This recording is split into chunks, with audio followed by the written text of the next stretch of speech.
සම්බුද්ධත්තු අරහත්තු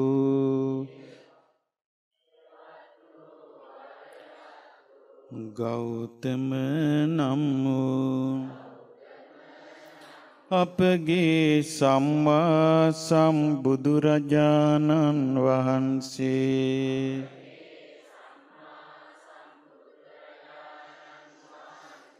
අදවන් වෙසක් පොහෝ දිනෙක දඹදිව් තලයේ කපිලවස්තුපුරයෙහි ලුම්බිනී සල්වනයෙහිදී මනුලොව උපන්සේක.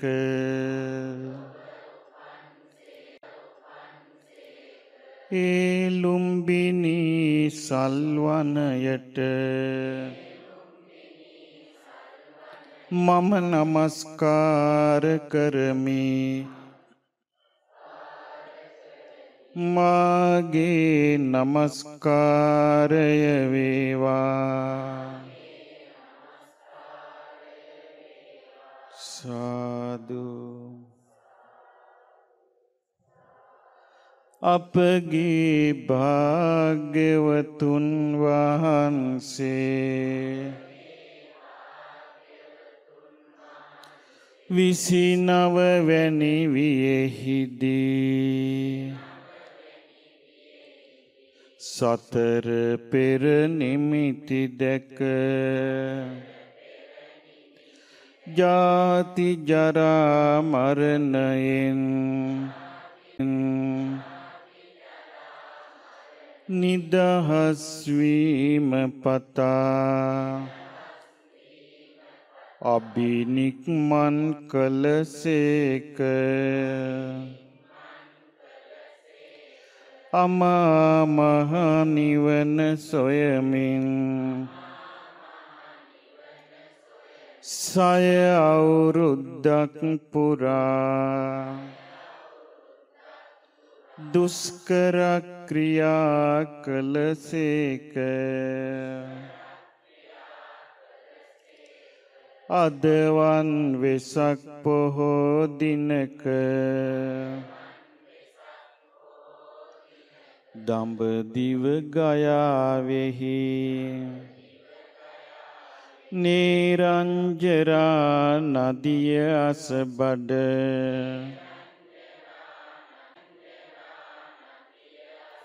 ජයශ්‍රී මහා බෝසෙවණෙහිදී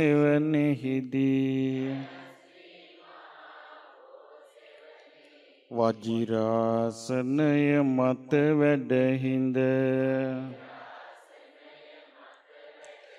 ශ්‍රී සම්බුද්ධත්වයට පත් වූසේක.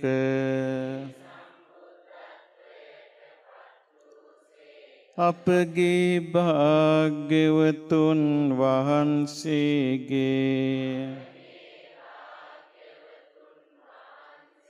ජය භූමිය වූ බුද්ධ ගයාවේ වජිරාසනයට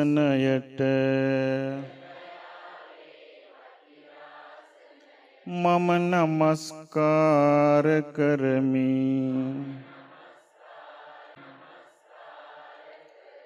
මාගේ නමස්කාරය වේවා. සාදු සාදු. අපගේ භාග්‍යවතුන් වහන්සේ 35 වැනි වියෙහිදී උතුම් සම්බෝධියට පත් වූසේක.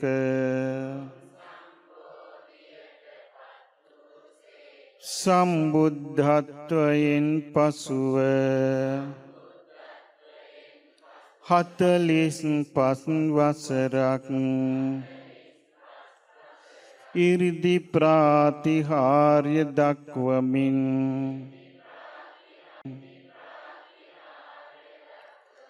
ආදේශනා ප්‍රාතිහාර්ය දක්වමින්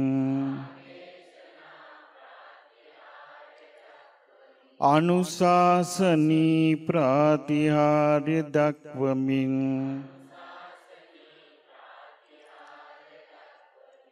අනන්ත ප්‍රාතිහාර්ය මැද අමා දහම් වැසි වැස්ස වූ සේක. දෙව් මිනිස් ලෝ සතුන් සසර දුකින් එතෙර කළ සේක. අසුවැනි වියෙහිදී අදවන් වෙසක් පොහෝ දිනෙක දඹදිව කුසිනාරාවේ උපවර්තන නම් වූ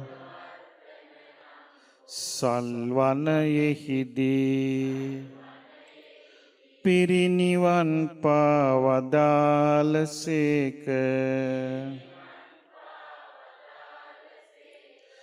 අපේ භාග්‍යවතුන් වහන්සේගේ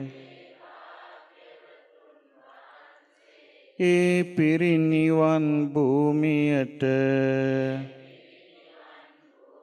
මම නමස්කාර කරමි.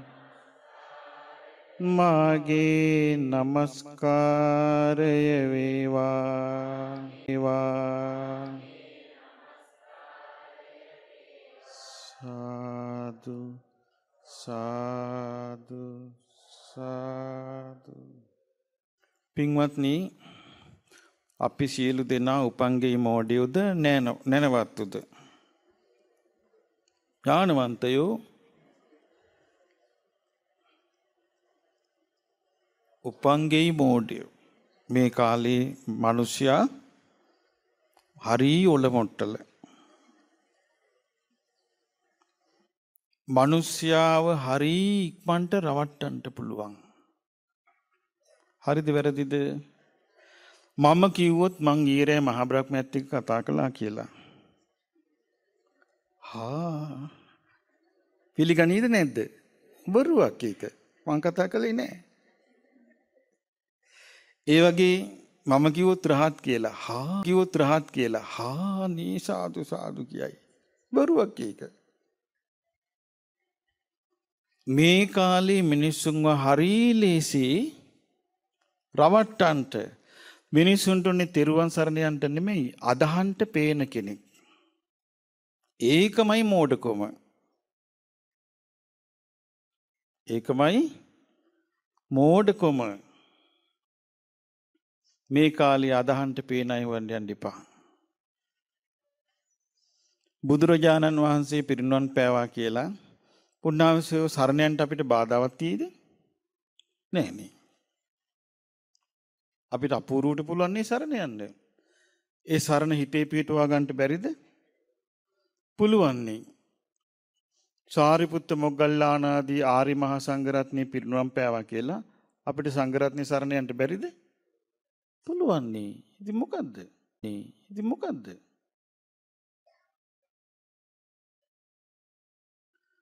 අදහන්න පුද්ගලයා හොයන්න එපා.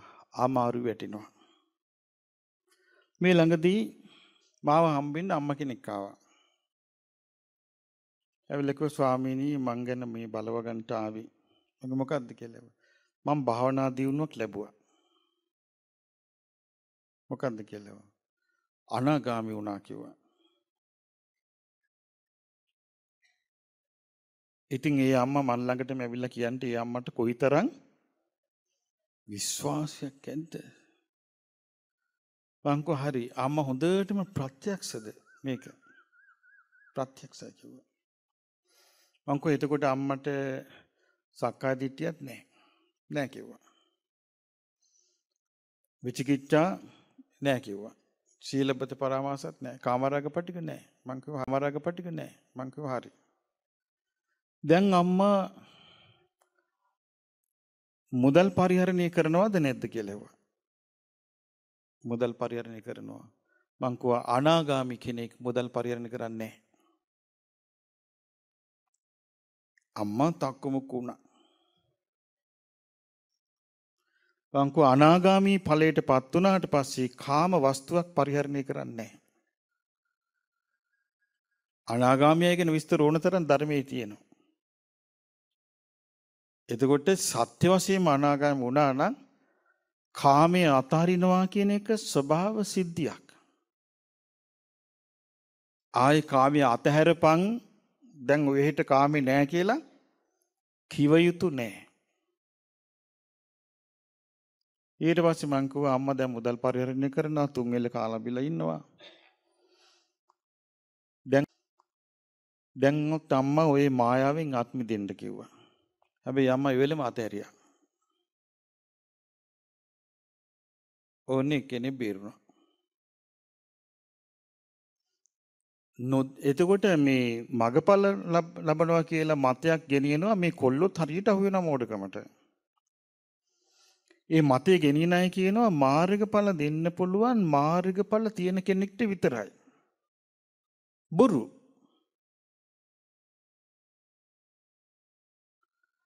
සෝවාන් වෙච්ච කෙනෙකුට විතරයි බණ කියන්න පුළුවන්.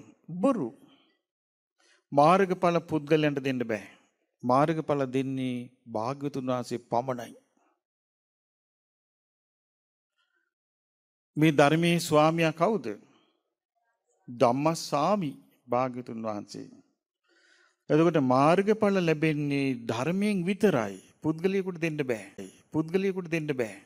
ඒ හේතුව සත්‍ය වශයෙන් පුද්ගලෙක් නෑ.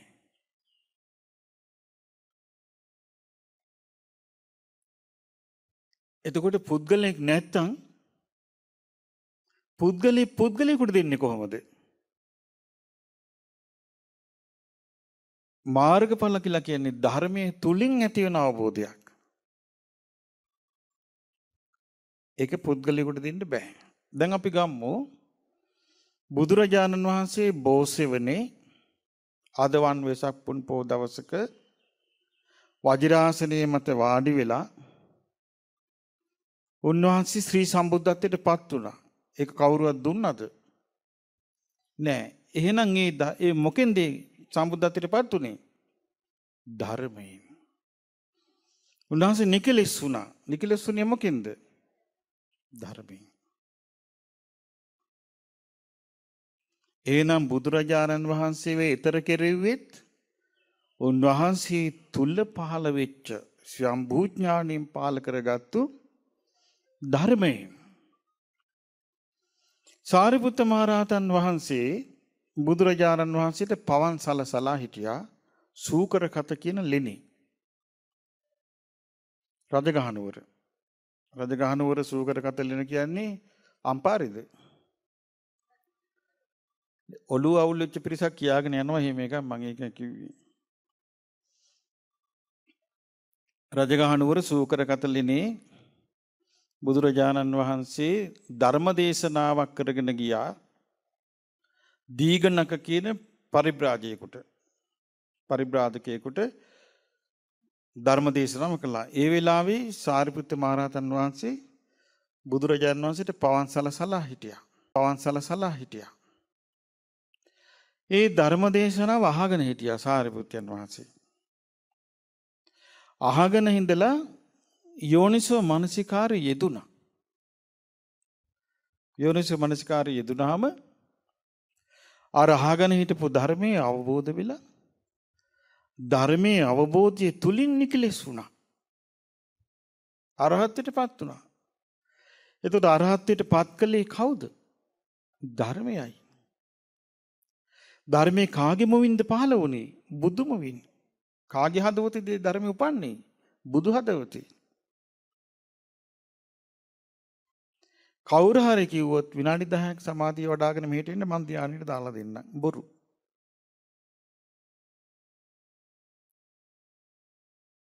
විදර්ශනා වඩන්න ඉන්න මං ප්‍රථම ඵලයට දාලා දෙන්නම්. පට්ට බොරු.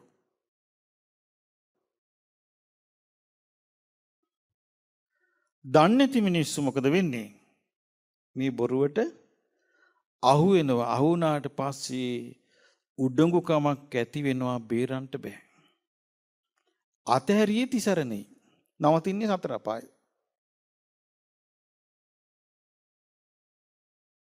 මේ කාලේ මාර්යා හොඳට දැල ඉලලා තියෙනවා.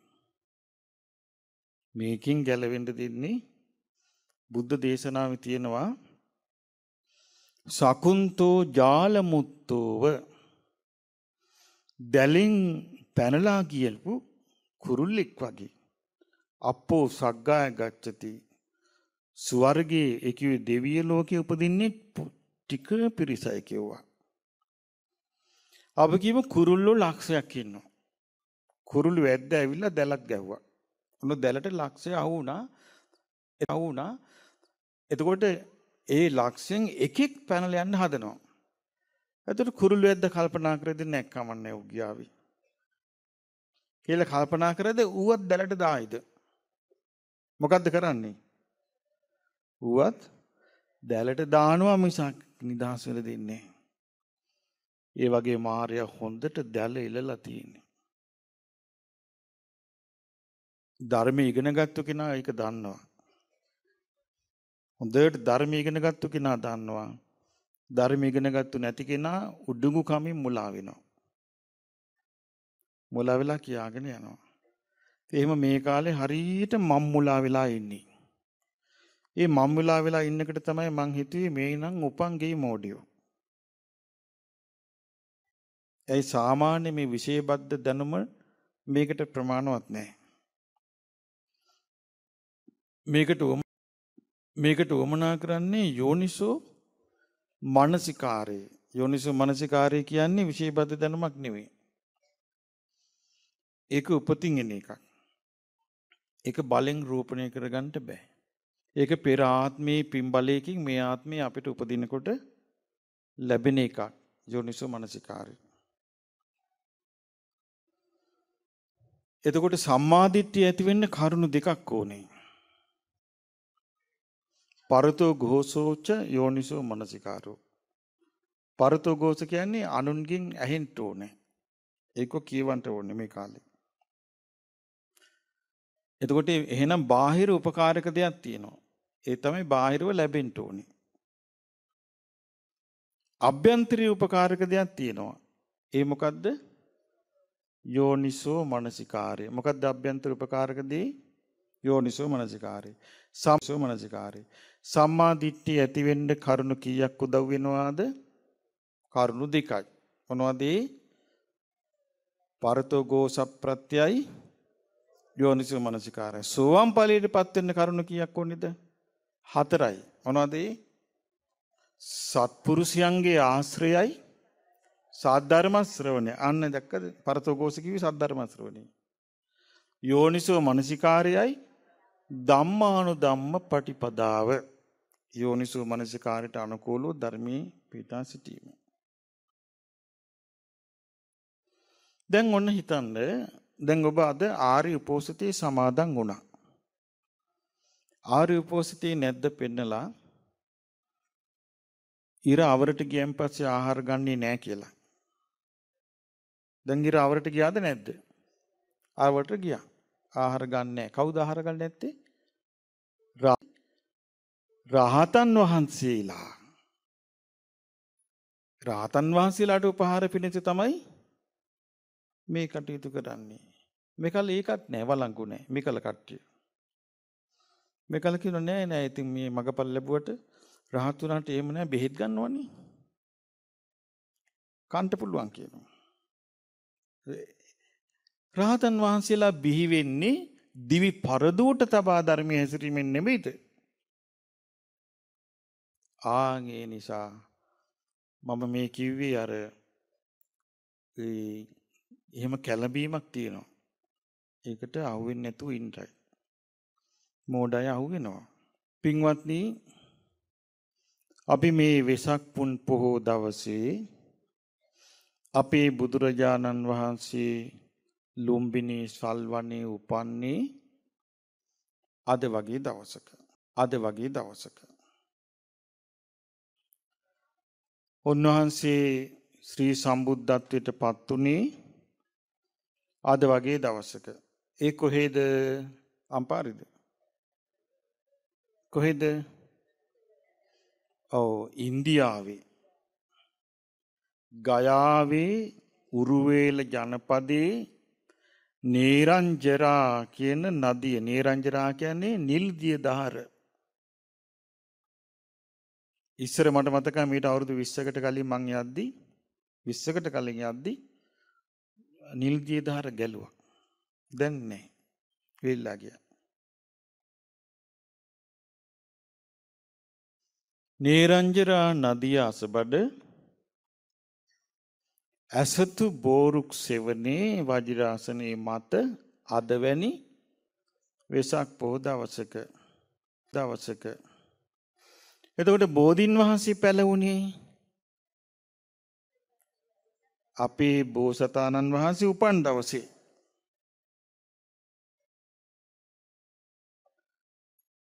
ඒ බෝධීන් වහන්සේ වැඩ හිටියත් එතකොට දැන් කියන්න බලන්න බුද්ධ වර්ෂ කීයේදීද මිහිඳු මහරහතන් වහන්සේ ලංකාවට වැඩියේ? කීයේදීද? 280 236 දී. ඒ වෙද්දි බෝධීන් වහන්සේට වයස කීයද?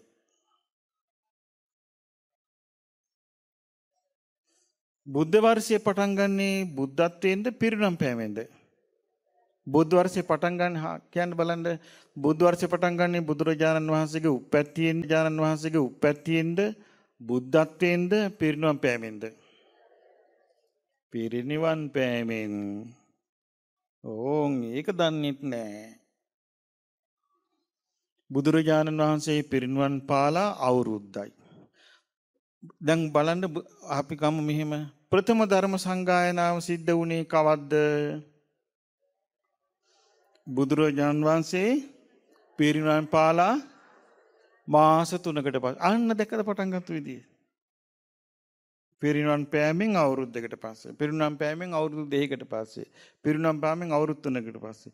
එහෙනම් බුදුරජාණන් වහන්සේ පිරිනිවන් පාලා දැන් අවුරුදු කීයද? 2562යි. එතකොට බුදුරජාණන් වහන්සේ පිරිනිවන් පාලා අවුරුදු 236කින් තමයි මිහිඳු මහරහතන් වහන්සේ වැඩියේ. එතකොට බෝධීන් වහන්සේට වයස කීයද? දැන් ඉතින් ගණන් හදන්න කොම්පියුටරේ. දැන් බෑ, දැන් කටින් හිතලා කරගන්න බෑ. දැන් අර උබණ්ඩරක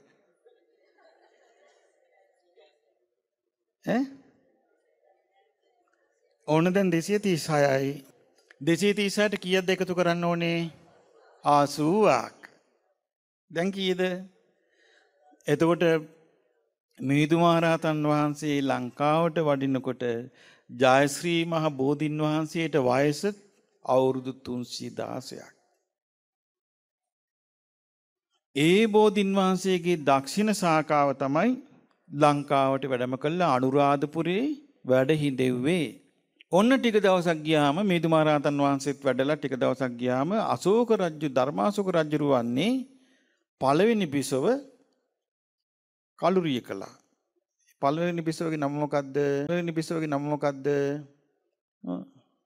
එයි මේ තක්කමුක්ක වෙලා. අසන්දි මිත්‍රා. අසන්දි මිත්‍රා. ජොයින්ට්ස් පේන්නේ නැහැ කියනවා. අසන්දි මිත්‍රා. සන්දි පේන්නේ. එතකොට කලුරිය කළා. ඊට පස්සේ තව එකියක් අගබිසෝ බවට පත් කළා. ලස්සන හැඩකාරී. ඇගේ නම කොහෙද ඔයගොල්ලෝ හිටියේ? පැරිෂුට් වලින් බැස්සද ලංකාවට? දෙවෙනි කසාදේ කවුද? නෑ විදිසා නෙමෙයි. විදිසා කලින් යුවරජ කාලේ. ඒ යුවරජ කාලේ යුවරජ ඊට පස්සේ මහරජ වුණාට පස්සේ අසන්දි මිත්‍ර මලා නොවේ. ඊට පස්සේ විදිසා තමයි යුව රජ කාලේ. යුව රජුරෝ කියන්නේ රජකමට ඉස්සෙල්ලා නොවේ. ඊට පස්සේ තිස්සරක් හිතා ආශා නැති හැටි හැබෑට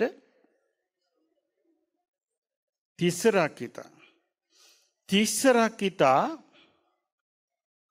බොළඳයි දුෂ්ටයි ප්‍රේමෙන් අන්ධයි. තිස්සරක් හිතාට ඕන වුණා සම්පූර්ණයෙන්ම ධර්මාශෝක රජුරුවන්ගේ අවධානය කාට ගන්නටද? තමන්ට ගන්නට උන්දැට ගන්නට. ධර්මාශෝක රජුරුවන්ගේ හිත සම්පූර්ණයෙන් ප්‍රේමයෙන් බැඳිලා තිබුණේ වෙන දෙයකට. ජයශ්‍රී මා බෝධින් වහන්සේට. එතකොට අවුරුදු 300 ගානක් පරණ ජයශ්‍රී මා බෝධින් වහන්සේට පණ වගේ ආදරය කළා. ආදරය කළා ආදරෙන් සැලකුවා. එතකොට අන්න තිස්සරක් හිතාට අන්න දැක්කනේ ස්ත්‍රී ගතිය ආවා. මොකද්ද? මට ආදරේ නෑ. දැක්කනේ. ඊට පස්සේ සොරු ධම්මලා විසයදු මඩුකටු ගැස්සෙව්වා ජයශ්‍රී මා බෝධින් වහන්සේට. අහලා නැද්ද මෙව්වා? ඊට පස්සේ මොකද වුනේ? අනේ අපවත් වුණා. බෝධින් වහන්සේ අපවත් වුණාම ධර්මාශෝක රජුරන්ට උහුල ගන්නට බෑ. දුක. ධර්මාශෝක රජුව අඬා කිරිවක් කළා. දෙන්නුන්ගෙන් යෙදූ කිරි අරගෙන වතුර නොදා කිරිවක් කළා. ධර්මාශෝක රජුරු දැසින් බලාන ඉඳෙද්දී බෝධින් වහන්සේ නමක් පැන නැංගා. ඒ බෝධින් වහන්සේ වැඩ සිටියා අවුරුදු 1000ක් විතර. ඊට පස්සේ ඔන්න Hindu ආගම බලවත් වුණා ඉන්දියාවේ. Hindu ආගම කියන්නේ බුද්ධ ආගමත් එක්ක ජම්මන්ත වෛරයි. ඔයගොල්ලෝ සමර ඉන්නේ Hindu අවුරුද්ද. Hindu ධර්මය කියන්නේ බුද්ධ ධර්මයට ජම්මන්ත වෛරයි. Hindu ධර්මයේ දන්නෝ දනිති. කාලි පස්සෙන් යන්න. සිවගේ පස්සෙන් යන්න. යෝග කරන්න. බුද්ධ ධර්මයට ජම්මාන්ත වෛරයි. මම මේ දැනගෙන කියන්නේ හොඳට ඉන්දියාවේ කරක් ගහපු කෙනෙක් මං. එතකොට මේ ඉන්දියාවේ ශිව භක්තික රජෙක් හිටියා බෙන්ගාල් වල. බංගලි දේශේ. දැන් ඔය කියන්නේ බෙන්ගාල රටේ. ඒ රජුරුවන්ගේ නම සසාංක. මේ රජුරවන්ට බ්‍රාහ්මණයෝ කිව්වා ඉන්දියාවේ Hindu ධර්මය ස්ථාපිත කරන්නට නම් ওই බෝධින් වහන්සේ මරාපන් කිව්වා. එතකොට මේ වැඩේ බාරගත්තේ කවුද? සසාංක රජුරවන්ට කිව්වා උඹට මුළු ඉන්දියාවම අල්ලගන්න ඕන නම් ජම්බුද්වීපේ මරාපන් කිව්වා බෝධින් වහන්සේ. නිකන් නෙමෙයි ගිනි තියාපන් කිව්වා. එතකොට මේ රජුරෝ සේනාව අරන් ඇවිල්ලා ගෙනි තිබ්බා. බෝ මුල් උදුරලා පිච්චුවා. ඔන්න අපේ බෝධින් වහන්සේගේ ඉන්දියාවේ ඉතිහාසය. පුච්චලා ගියා.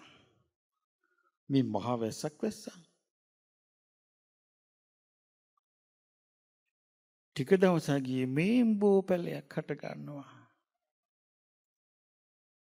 ඒ බෝධින් වහන්සේ අවුරුදු ගාණක් වැඩ හිටියා. බ්‍රාහ්මණයෝ ආයේ කල්පනා කළා මේක හරියන්නේ නැහැ. ආයේ බෝධින් වහන්සේ මුලින්ම ගලවලා විනාශ කළා. ඉන්දියාවට සුද්ධ එනකොට බෝධින් වහන්සේ නමක් හිතෙන්නේ නැහැ.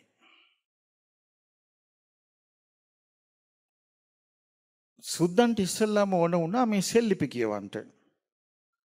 සෙල්ලිපි වල තියෙනවා දෙවන පියදසි කියන නම්. දේවානම් ප්‍රිය පියදර්ශි කියන නම්. දැන් මේ හොයාගන්න මේ හොයාගන්න විදියක් නැහැ සුද්දන්ට. සුද්දෝ අහන බ්‍රාහ්මණයන්ගේ. බ්‍රාහ්මණයෝ ඉන්දියාවේ බෞද්ධ ඉතිහාසය අතුගාලා ඉවරයි. දැන් මෙහි බෞද්ධ ඉතිහාසය අතුගාන්න යන්නේ ඉන්දියාවේ උපන්නේ නැහැ කිය. එතකොට බෞද්ධ ඉතිහාසය අතුගාලා ඉවරයි එහෙ. සුද්දොත් නිකන් බෑනේ සුද්ද මේක පරිශන කරනවා. ඊට පස්සේ සුද්දන්ට ආරංචි වෙනවා ලංකාවේ තියෙනවා කියලා ඓතිහාසික කතා. මහවංශී. සුද්ද මේක පරිවර්තන කරේව ඉංග්‍රීසියට. තියෙනවානේ දේවානම්පිය තිස්ස කියන. දේවානම්පිය කියන නම තියෙනවා. අපි අශෝක රජුගේ නම තියෙනවා. මේක බැලුවා ඊට පස්සේ තේරුම් ගත්ත එහෙනම් මේ අශෝක කියලා රජෙක් නෙමෙයි ඔක්කොම කළා තියෙන්නේ. ඔන්න මේ ගැන පරිශන කරන්න මේ සුද්දන්ගේ ආණ්ඩුව අලුත් ආයතනයක් පිටවුවා. ඒ ආයතනට කියනවා පුරා විද්‍යාව කියලා. ඒකේ ඉන්දියාවේ බාරගත්ත කනින්හැම්. දැන් කනින්හැම් බැලුවා මේකේ බෝධියක් තිබිලා තියෙනවා. දැන් බෝධිය ගැන විස්තරය. ඊට පස්සේ ඒ වෙද්දී භාග්‍යවතුන් වහන්සේගේ ජයශ්‍රීමා බෝධි ශාඛාව වැඩ ඉන්නේ කොහෙද? අනුරාධපුරේ.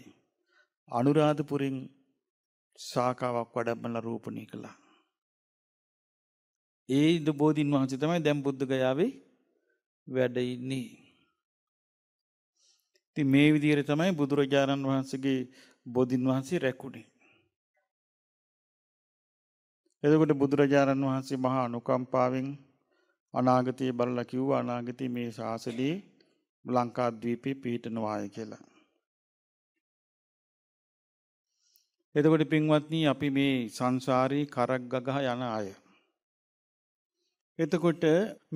එතකොට මේ සංසාරේ අපි කොතෙකුත් නිරේ ඉපදිලා ඇති. දැන් අපිට මේවා මතක නැහැ. සංසාරයේ කොතෙකුත් අපි പ്രേත ආත්මවල ඉපදිලා ඇති. දැන් අපිට මේවා මතක නැහැ. සංසාරයේ කොතෙකුත් අපි තිරිසන් ආත්මෙ ඉපදිලා ඇති. දැන් මේවා අපේ මතක නැහැ. මතක නැතුණාට බඩු ළඟ තියෙනවා. මේක අදගෙන යන්න පුළුවන් එක ළඟ තියෙනවා. ඒ මොකද්ද? සක්කාය දිට්ඨිය. සක්කාය දිට්ඨියෙන් තමයි පුද්ගලයා මේ භයානක තත්ත්වයට වැටෙන්නේ. ඒතර පොදු වශයෙන් ගත්තොත් අපි මේ සියලුම දෙනා සත්වයෝ කරුණු දෙකකින් බැඳී ඉන්නවා. මම එකක් කියන්නම් ඔබ අනිත් එක කියන්නේ. අවිද්‍යාව එක. ඊළඟ එක අවිද්‍යාවෙන් මොකද කරන්නේ? ඇත්ත වහනවා. ඇත්ත වැහුවම ඥානවන්තයිද මෝඩයෝද? මෝඩ නොවේ. තණ්හාවෙන් මොකද කරන්නේ? ආසාව ඇති කරෝලා ඒකට ඇදගෙන යනවා. ඇත්ත වහලා තමයි මේ වැඩේ යන්නේ. අවිද්‍යා තණ්හා මේ දෙකෙන් යුක්ත වූ අපිට බලවත් දෘෂ්ටියක් තියෙනවා සක්කාය දිට්ඨි කියලා. මේ සක්කාය දිට්ඨිය තියෙනකොට බලවත්ව ඉස්සරහට එන්නේ කර්ම විපාකයයි. මොකක්ද ඉස්සරහට එන්නේ? ධර්මයේ නෙමෙයි ඉස්සරහට එන්නේ කර්මයයි. මොකක්ද ඉස්සරහට එන්නේ? අවුරුදු 40ක් අම්මා කෙනෙක් සිල් රැක්කා. හැම පොයේටම සිල් ගන්න ගියා අම්මා රුවන්වැලි මහසෑයට. එයාම මැරුණා. ගෙදර සියලු දෙනා හිතුවේ අම්මා යන්ට ඇති කියලා දිව්‍ය ලෝකේ. 3 මාස දානෙන් පස්සේ දුවට වැහුණා. වැහිලා කිව්වා මං අසවල් කිනා කියලා අම්මගේ නම කියන්න ගත්තා. දුව කෝ නෑනේ අපි පිළිගන්නේ නෑ ඕක. අපේ අම්මට ඕක වෙන්න විදියක් නෑ. අපේ අම්මා අවුරුදු 40 සිල් ගත්තා. කිව්වා හරි බොලේ මං සිල් ගත්තා. මං සිල් ගත්තා. මට වැරදුනා. මගේ අතින් භාග්‍යවතුන් වහන්සේට නිගරුවක් වුණා. මොකද කියලා ඇහුවා. මම රැයට පස්සහරුල මළුවේ බුදිය ගත්තා. දැන් හිතාගන්න රුවන්වැලි සෑයට ගිහිල්ලා සමහරු කකුල් දෙක ඉස්සරහට දාගෙන බෙත්තියට හේතු වෙලා වන්දනා කරනවා. ආගෞරවයක්ද ගෞරවයක්ද? අපේ අම්මලා සෑහෙන්න කරනවා මේ වැඩේ. පා ඉස්සරහට දාන එක අගෞරවයක්. තමන් සරණ ගිහපු ශාස්ත්‍රුන් වහන්සේ ඉදිරියට පා දාන්නේ කවුද?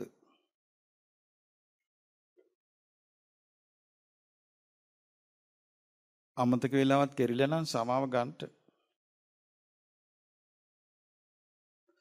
ශාස්ත්‍රුන් වහන්සේ ඉදිරියට පා දමාලා වාඩි වුණාට පස්සේ මරණයට පත් වෙනකට ඉස්සෙල්ලා විපාක දෙන්නේ ඒක. ඊට පස්සේ තමයි අනිත් ඒවා. බුද්ධ රත්නය කියන්නේ කෙලිබඩුවක් නෙමෙයි. අපි සරණ ගියපු අපේ පිහිට, අපේ ආරක්ෂාව. ධර්ම රත්නය කියන්නේ කෙලිබඩුවක් නෙමෙයි. අපේ ආරක්ෂාව. සංඝ රත්නය කියන්නේ අපේ ආරක්ෂාව. ඒ නිසා ඒ දෙවි මිනිසුන් සහිත ලෝකේ අග්‍ර ශාස්ත්‍රුන් වහන්සේ. අපි කිය මේ ශාස්ත්‍රුන් වහන්සේ පිරිනිවන් පානකොට ඔන්න ඉතුරුණා නොවිසුරුණු ධාතු. දන්ත ධාතුන් වහන්සේලා 4 නම, අකු ධාතුන් වහන්සේලා 2 නම, ලලාට ධාතුන් වහන්සේ. දැන් ඔන්න ලලාට ධාතුන් වහන්සේ වැඩ ඉන්නේ කොහෙද? සේරුවාවිල. ද්‍රෝණියක් සර්වඥ ධාතුන් වහන්සේලා වැඩ ඉන්නේ කොහෙද? රුවන්වැලි මහසෑයේ. ඔන්න එතකොට සාම්පති බ්‍රහ්ම රාජයාට උනේ ද්‍රෝණියක් සර්වඥ ධාතුන් වහන්සේලා වන්දනා කරන්න. එයා යන්න ඕනේ කොහටද? රුවන්වැලි සෑය ළඟට. සාම්පති බ්‍රහ්ම රාජයාට උනේ ලලාට ධාතුව වඳින්න. සේරුලින්න ඕනේ. එතකොට මේ මිනිස්සු වෙලා අපිත් යනවා උතන්ට. දෙවියන් බමුන් වඳින්න එනවා.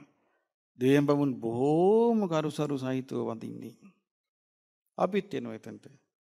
යන ගමන් ඔය කතා කර කර ෆෝන් අල්ලනවා, සෙල්ෆි ගහනවා. හොඳට රැස් කර ගන්නවා. සෙල්ෆි පිස්සුව. ආච්චිලා සෙල්ෆි ගන්නවනේ. සෙල්ෆි? මොකක්ද සෙල්ෆි කියන්නේ? කැමරාව ෆෝන් එකෙන් අල්ලගෙන මෙහෙම දඹදිව ගිහිල්ලා සීයලත් ගහනවා මෙහෙම කළා. හරිද? වැරදි නේද? මම දැක්කා මේ දඹදිව ගිහිල්ලා වෙච්ච සිද්ධියක් නම් අම්මේ ආයෙනම් දකින්න ලැබෙන්න ඉපා. වන්දනාමාන කර කර ඉන්නකොට අපි වජිරාසන විහාරේ වන්දනාමාන කර කර ඉන්නවා. හරිද? එතකොට තායිලන්ත වලින් මං හිතන්නේ මේ වන්දනා නඩයක් ආවා. හරි ලස්සන පහනක් අරගෙන. ලස්සන හැඩයට තියෙන පාන හරි ගස්සලා මැද්දේ ඊටපන්දම ගහලා ඒක ලස්සනට ගුණ කීකී වන්දනා කළා. ඇතුළේ වඳින්න තියන නිසා අපි ඉස්සරහා වන්දනා කරනවා. අපිට ඉස්සරහා විහාරේ ගාව බිම ඒ ටික ඔක්කොම හේතු කළා. ඒගොල්ලෝ වන්දනා කළා පිටත් වුණා. අපිත් වන්දනා කරගෙන ඉඳිද්දි උන්න නඩයක් ආවා. අර වැඩිපුරම මෝඩ මිනිස්සු ඉන්න රටින්. දේශපාලනඥයෝ නාසලන උදාලා කරකෝන මිනිස්සු ඉන්න රට. ලංකාවේ බුදුන් උපන්නා කියපු ගමන් උඩ පැන තප්පුලන රට. ආන්ගේ මෝඩයින්ගේ රටෙන් කට්ටියක් ආවා. ඇවිල්ලා වන්දනා කරන ගමන් එක අම්මා කෙනෙක් දැක්ක අර දැල්වි පහන් තියෙනවා. එම්ම ඔළුව අරලා බෑ හරි හැඩ පහන් නොවේ. ඊටසේ මට ඇහුණා තව කෙනෙකුට කතා කරනවා කම් කියලා. ඊට පස්සේ ඒක පහන නිවිලා තිබ්බා. ඒ පානේ ඉවිලා තිබ්බා. ඒ පානේ අම්මා ගත්තා. අනිත් අයට කිව්වා එතන හිටිය තව හාමුදුර කෙනෙක් එක්ක බලා ගන්න හාමුදුර කෙනෙක්. ඒ හාමුදුරන්ගෙන් ඇහුවා මං හිතන්නේ මේ පාන් ටික ගන්න. දුවගෙන කට්ටියත් එක්ක ආවා. අර භාග්‍යතුන් වහන්සේ වෙනුවෙන් දැල්වි තිබුච්ච පහන් ටික කටින් පිඹ නිවාගෙන ගියා. ගිහිල්ලා අර ටික ඔක්කොම පොදියට අරගෙන දිව්වා. මං කල්පනා කළා සැකේ මේ මිනිස්සු මොකටද මෙතෙන්ට ආවේ? මෙච්චර විදමක් කරගෙන ඇවිල්ලා හොඳ පවක් රැස් කරගත්තානේ. හොඳ පවක් රැස් කරගත්තානේ. රුවන්වැලි මහසෑයි අපේ පිරිසක් ගිහිල්ලා ලස්සන උස හඳුන් කූරු ලස්සනට ගහගෙන ගිහිල්ලා අපි අඳුරන පිරිසක් වන්දනාව කර හිටියා. වන්දනා නඩයක් ආවා. මේ ගෑනු ටික ඒ ටික අරන් ගියා. භාග්‍යතුන් වහන්සේට සුවඳ පුදන්න ඉඩ තිබ්බේ නැහැ.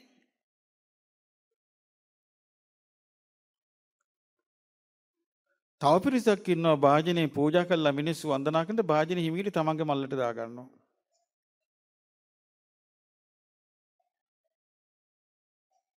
අනේ ඉතින් මේව දැක්කහම හරි දුකයි. මේ සංසාරේ භයානක තැන්වල ගිහින් උපදින්න කටයුතු සිද්ධ කරගන්න. කොහොමද මට නම් හිතෙන්නේ මෙන්න මෙහෙම එකක්. බලන්න මේ කවුරුත් කරන්නේ තම තමන් වපුරගෙන ආපු පිළිවෙලට නේද?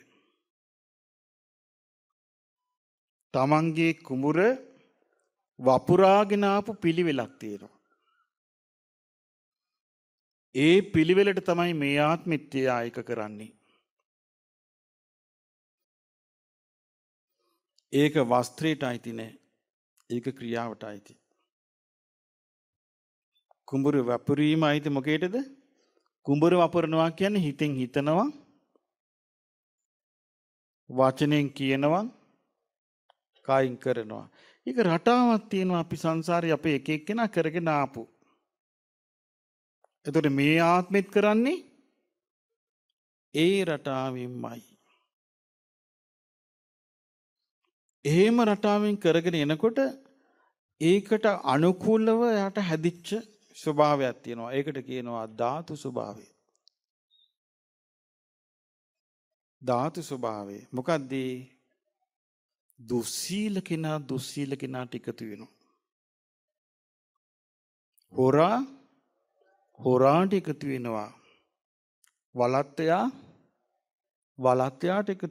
වලත්තයාට එකතු වෙනවා.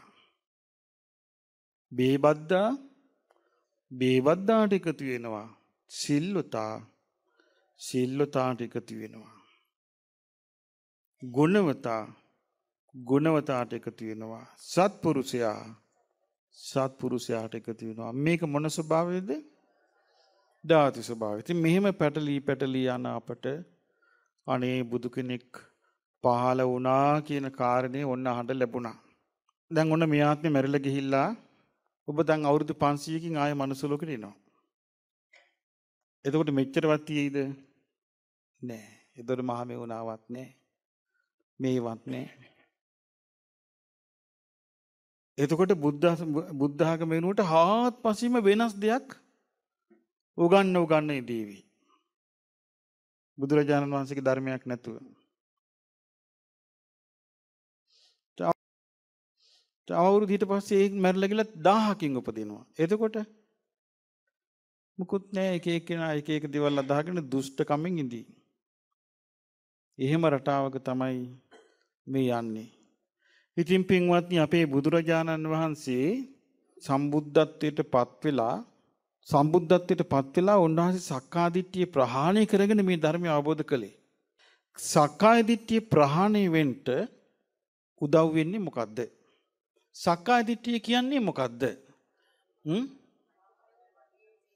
මමය, මාගේ ආත්මය කියන දෘෂ්ටිය. දෘෂ්ටිය කියන්නේ පේන විදිය. Tamanට පේන්නේ කොහෙන් බැලුවත් මගේ. මට ඕන හැටියට පවත්වන්න පුළුවන්. ඕන හැටියට පවත්වන්න පුළුවන්. ඒක තමයි සක්කාය දිට්ඨිය කියන්නේ. ඒක සක්කාය දිට්ඨිය නැතුව යන්න නම් මම නෙවෙයි. මගේ නොවේ.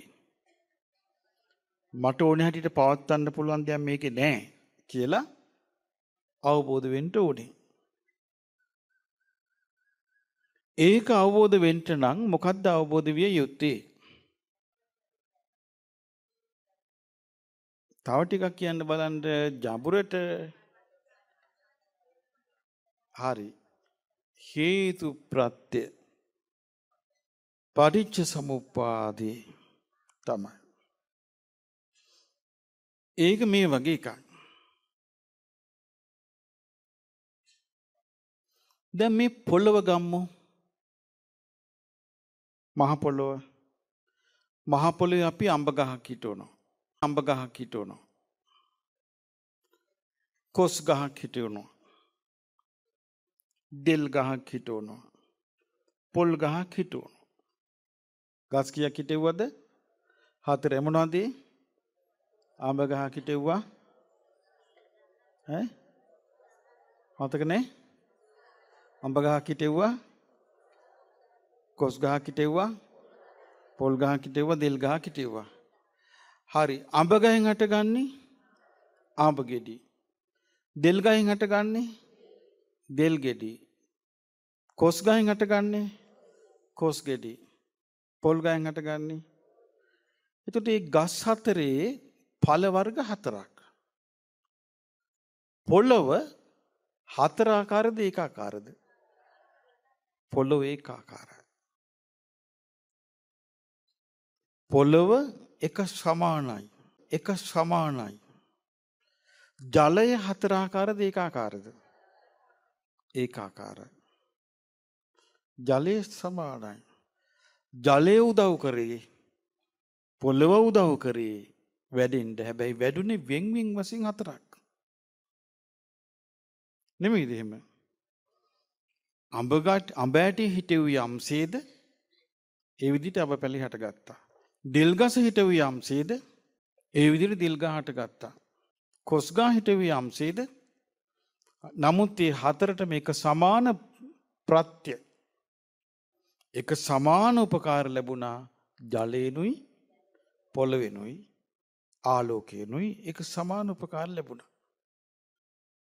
නමුත් වෙනස් වෙනස් දේවල් තමයි උපද්දවලා දුන්නේ. ඒ වගේ අපි කර්ම රැස් කරාම වෙනස් වෙනස් කර්මානුරූපව අපි ගිහිල්ලා උපදිනවා. හැබැයි ඒක සමාන උදව්ව ලැබෙනවා. අද ඔබට දානි දුන්නා. අපි කියමු පරිප්පු ඉබතුයි කියලා. පරිප්පු තිබ්බද? තමක්ද තිබ්බේ? කොස්. පොළොස්. මේ 15000කට පොළොස්. පරිප්පු පොළොස් වෙන පාපඩම් ගෝවා මැල්ලුම වෙන කැකිරි. එතකොට අපි ඔක්කොටම එකම ආහාරයක් නේ ලැබුණේ. නමුත් අපි එක් එක්කිනාගේ ආයතන වෙනස් නැද්ද? අපි එක් එක්කිනාගේ සිතන රටාව වෙනස්. අපි එක් එක්කිනා කල්පනා කරන විදිය වෙනස්. අපි එක් එක්කිනාගේ ආශාවන් වෙනස්. අපි ඔක්කොම පෝෂණය වුණේ පොදු දෙයකින්. නේද? පොදු දෙයකින් පෝෂණය වුණේ. මේ වගේ තමයි හේතුව කියලා කියන්නේ අපි එක එක්කිනාගේ වෙනස් වෙනස් දේ වගේ. ප්‍රත්‍ය කියලා කිව්වේ ලැබිච්ච දානේ වගේ. පොදු දෙයක්. එතකොට මේ එක එක්කිනාගේ කෙලෙස් එක එක ආකාරයි. නමුත් ඕගොල්ලන්ට එක එක්කිනාට එක එක ආකාර වුණාට බෙදුවේ සමාකාරයෙන් නෙමෙයිද දානේ? සමාකාරයෙන් බෙදුවේ. එතකොට අපි ඔක්කොටම ලැබුණේ එකම දෙයයි. නමුත් ග්‍රහණය වෙන්නේ වෙනස් වෙනස් ආකාරයෙන්. පටිච්ච සමුප්පාදයේ වගේ එකක්. පටිච්ච සමුප්පාදය අවබෝධ කළ යුත්තේ හටගන්න ආකාරයේ විතරක් නෙමෙයි. පටිච්ච සමුප්පාදයේදී හටගන්න ආකාරයත් අවබෝධ කළ යුතුයි. නිරුද්ධ වෙන ආකාරයක් අවබෝධ කළ යුතුයි. යම් කිසි කෙනෙකුට පටිච්චසමුපාදේ හට ගන්න ආකාරයත් නිරුද්ධ වෙන ආකාරයත් අවබෝධ වුණාද ඔහුට හේතුඵල අවබෝධ වුණා. යමෙකුට හේතුඵල අවබෝධ වුණාද ඔහුට සක්කාය කියන දැක්ම නැතු යනවා. සක්කාය දෘෂ්ටිය නැතු යනවා. යමෙකුට සක්කාය දෘෂ්ටිය නැති වෙනවද එයා නිතර පෙළඹෙනවා හේතුඵල වශයෙන් බලන්න. ඒ හේතුඵල වලින් තමයි ඒක එයාට තේරුනේ. මේ ඔක්කොම බුදුරජාණන් වහන්සේ හොයාගත්තුවා. බුදුරජාණන් වහන්සේ සම්බුද්ධත්වයට පත් වෙන්න පෙර ලෝකේ කවුරුවත් මෙහෙම දේවල් දැනන් සිටියේ නැහැ. දැනගෙන හිටියේ නැහැ. ලෝකේ දැනගෙන හිටියේ මේ අපිට සැප දුක් දෙන්නේ මේ නොපෙනෙන ලෝකෙන්. අපිට සැප දුක් දෙන්නේ අපි මවහපු අය. දැන් අපි ගත්තොත් ලෝකේ අනිත් ආගම් ගන්නන්නේ කොහොමද? අපි මිනිස්යාව දෙවි කෙනෙක් මවලා. එහෙමනේ උගන්වන්නේ. ඒතර සැප දුක් දෙන්නේ හින්දු ආගම උගන්වන්නෙත් එහෙම නේද? හින්දු ආගම උගන්වන්නේ කෙනෙක් ලෙඩ කරන්නේ සනී කිපිලා. ඇවිද්දවන්නේ රාහු ඇවිසිලා. එතකොට දුකටපත් වෙන්නේ සනී ඇවිසිලා. ලෙඩ රෝග හටගන්නේ කේතු ඇවිසිලා. මනමාලකම් කරන්නේ චිකුරු ඇවිසිලා. ඉගෙන ගන්නේ ගුරු ඇවිසිලා. ඔය ඒ ග්‍රහය ටික ඔක්කොම එකතු කරලා පොට්ටනියකට ගැට ගහලා මොහොතට දැම්මොත්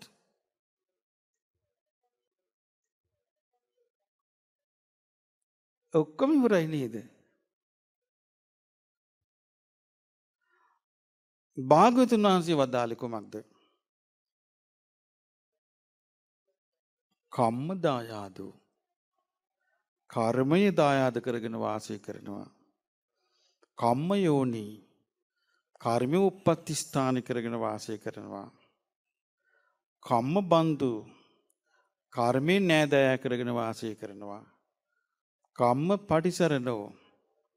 කර්මයේ පිළිසරණ කරගෙන වාසය කරනවා.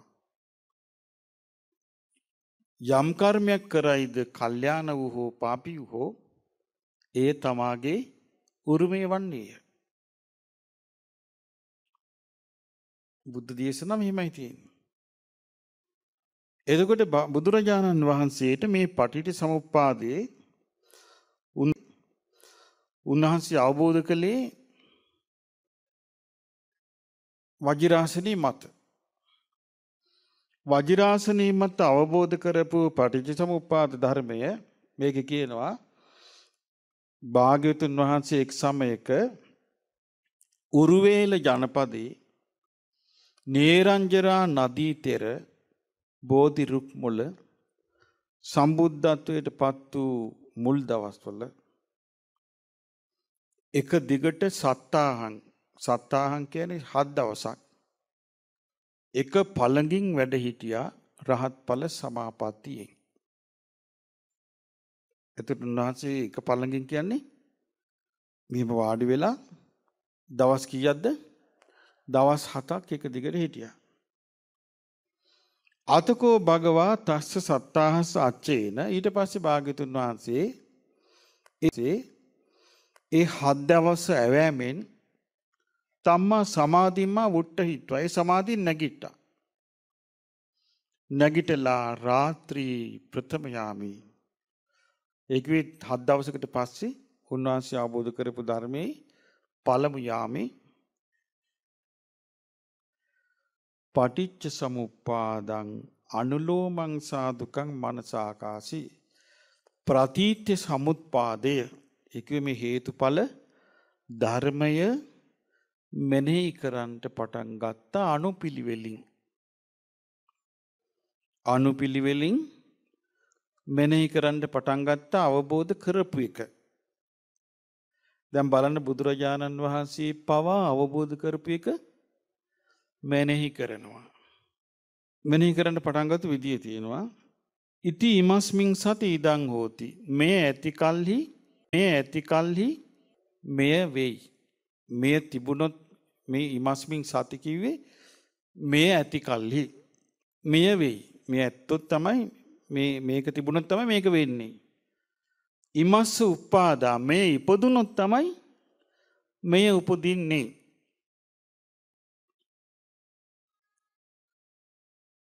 එතකොට ඒක තමයි පළවෙනි ආර්ය න්‍යාය. මොකද පළවෙනි ආර්ය න්‍යාය? මෙය ඇති කල්හි මෙය වේ. මේ උපදින කල්හි මේ උපදී. ඒක ඒ කියන්නේ මෙයයි කියලා ඔන්න විස්තර කරනවා. යදිදන් මෙයයි අවිද්‍යාව නිසා සංස්කාර ඇති වේ. අවිද්‍යාව ඇති කල්හි සංස්කාර ඇති වේ. සංස්කාර ඇති කල්හි විඥාණය ඇති වේ. විඥාණය ඇති වේ. විඥාණය ඇති කල්හි නාම රූප ඇති වේ. අහලා තියෙනවද මේක? නාම රූප ඇති කල්හි සලආයතන ඇති වේ. සලආයතන ඇති කල්හි ස්පර්ශය ඇති වේ. ස්පර්ශය ඇති කල්හි විඳීම ඇති වේ. විඳීම ඇති කල්හි තෘෂ්ණාව ඇති වේ. තණ්හාව ඇති කල්හි උපාදාන ඇති වේ.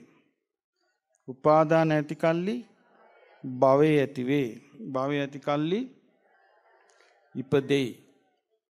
ඉපදීම ඇති කල්හි ජරා මරණ ශෝක වැළපීම් දුක් දුම්නස් සුසුම් හැලීම් සියල්ල හටගනී. මෙසේ මුළු මහත් දුක්ඛ ස්කන්ධය හටගනී. මේන් අපිට අපල දින ග්‍රහයෝ 12 දෙනා. 12 දෙනා.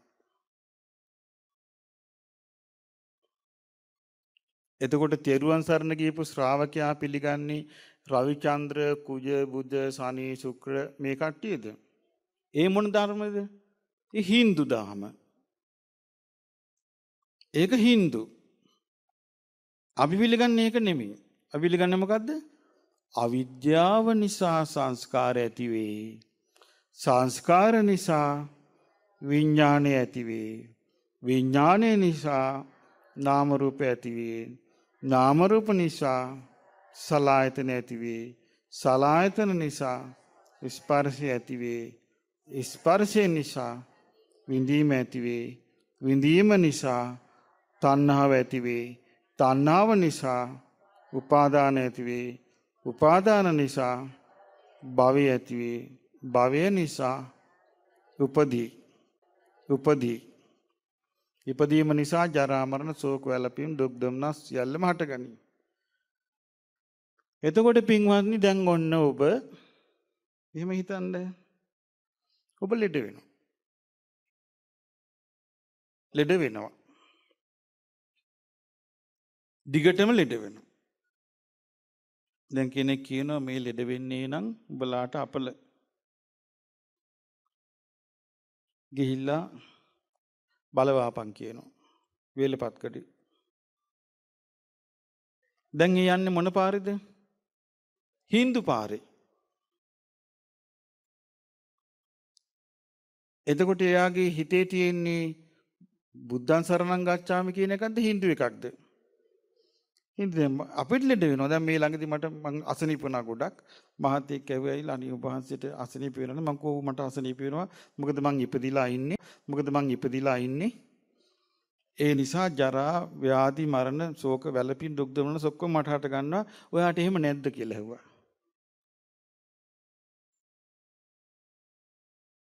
ඔයා රන්ටදීන් හටගෙනද කියලා ඇහුවා. එතකොට hina වෙලා කියනක නෑ මං රන්ටදීන් නෙමෙයි මටත් ඕක තමයි කිව්වා. මං කුති ඒක තමයි ඉතින් මොනව කරන්නද? එතකොට ඒකේ ඒ විදිහට තේරුම් ගන්නකම්ම මිසදිරුවට බර නැද්ද පුද්ගලයා? ගොඩාක් තේරුනේ බුද්ධං සරණං ගච්ඡාමි කියලා කියන්නේ කටින් විතරයි. හිතේ නෑ. සරණ පිහිටන්න ඕනේ, කටට එන්න ඕනේ. ඒක කොහෙන්ද එන්න ඕනේ? හිතෙන් එන්න ඕනේ. හිතෙන් එන්න ඕනේ. හිතෙන් එන්නේ.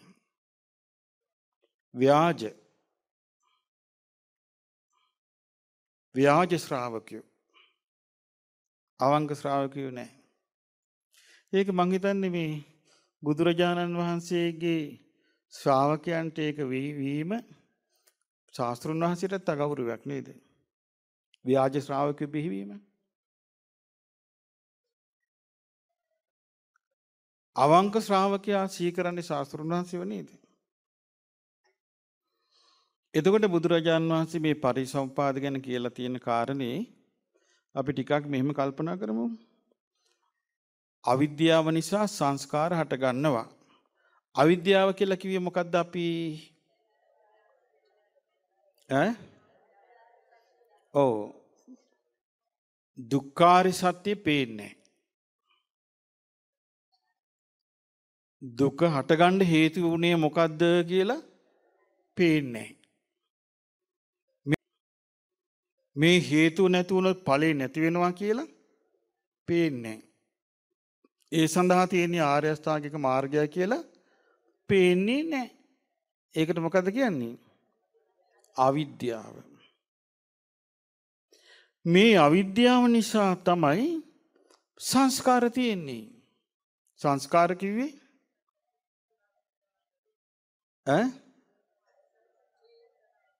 සංස්කාර කියන්නේ මේ අවිද්‍යාව නිසා තමයි මේ කයින් අපි ක්‍රියා කරන ආස්වාස ප්‍රස්වාස කියන්නේ කාය සංස්කාර.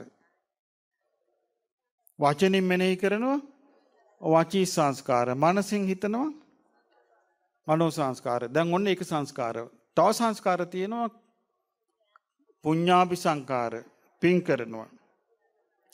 අපුඤ්ඤාභි සංකාර පව් කරනවා. ආනෙන්ජාභි සංකාර ධානාදී වඩනවා.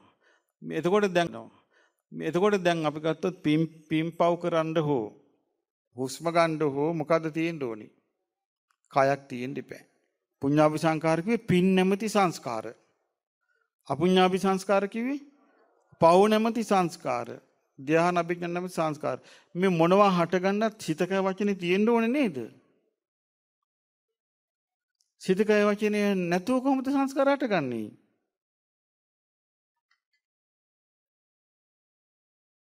දැන් ඔන්න ඔබ මෙහෙම හිතන්න. දැන් මේ ජීවිතය ගැන ඔබ හිතන්න. ආස්වාස ප්‍රස්වාස කරනවද නැද්ද? ආස්වාස ප්‍රස්වාස කරනවා. හුස්මට ඔබ බැඳිලාද ඉන්නේ? හුස්මෙන් ඔබ නිදහස්වද ඉන්නේ? හුස්ම බැඳිලා ඉන්නේ. හුස්ම බරන්න ඕනේ හිර වුණොත්. හුස්මේ එල්ලෙනවා ඔබ. හුස්මේ බැඳිලා ඉන්නේ. මම කියලා. දැන් මේ මොහොතේ හිතන්න ඔබට එන්නේ නැද්ද සිටි මේ කතා කරන්න මේ හිතට වචනේ එන්නේ නැද්ද? හිතට වචන එනවා. ඒවට මොකද්ද කියන්නේ? විතක්ක ਵਿਚාර. එතකොට ඔබට මේ හඳුනා ගැනීම හිතේ හටගන්නේ නැද්ද? හටගන්නවා. විඳීම් නැද්ද? විඳින මේ ඔක්කොම තියෙන්නේ අවිද්‍යාව සහගතව නම් ඔබේ විඥානීය අවිද්‍යාවෙන් යුක්තද නැද්ද? අවිද්‍යාව යුක්ත විඥානයක් තියෙන්නේ දැන්.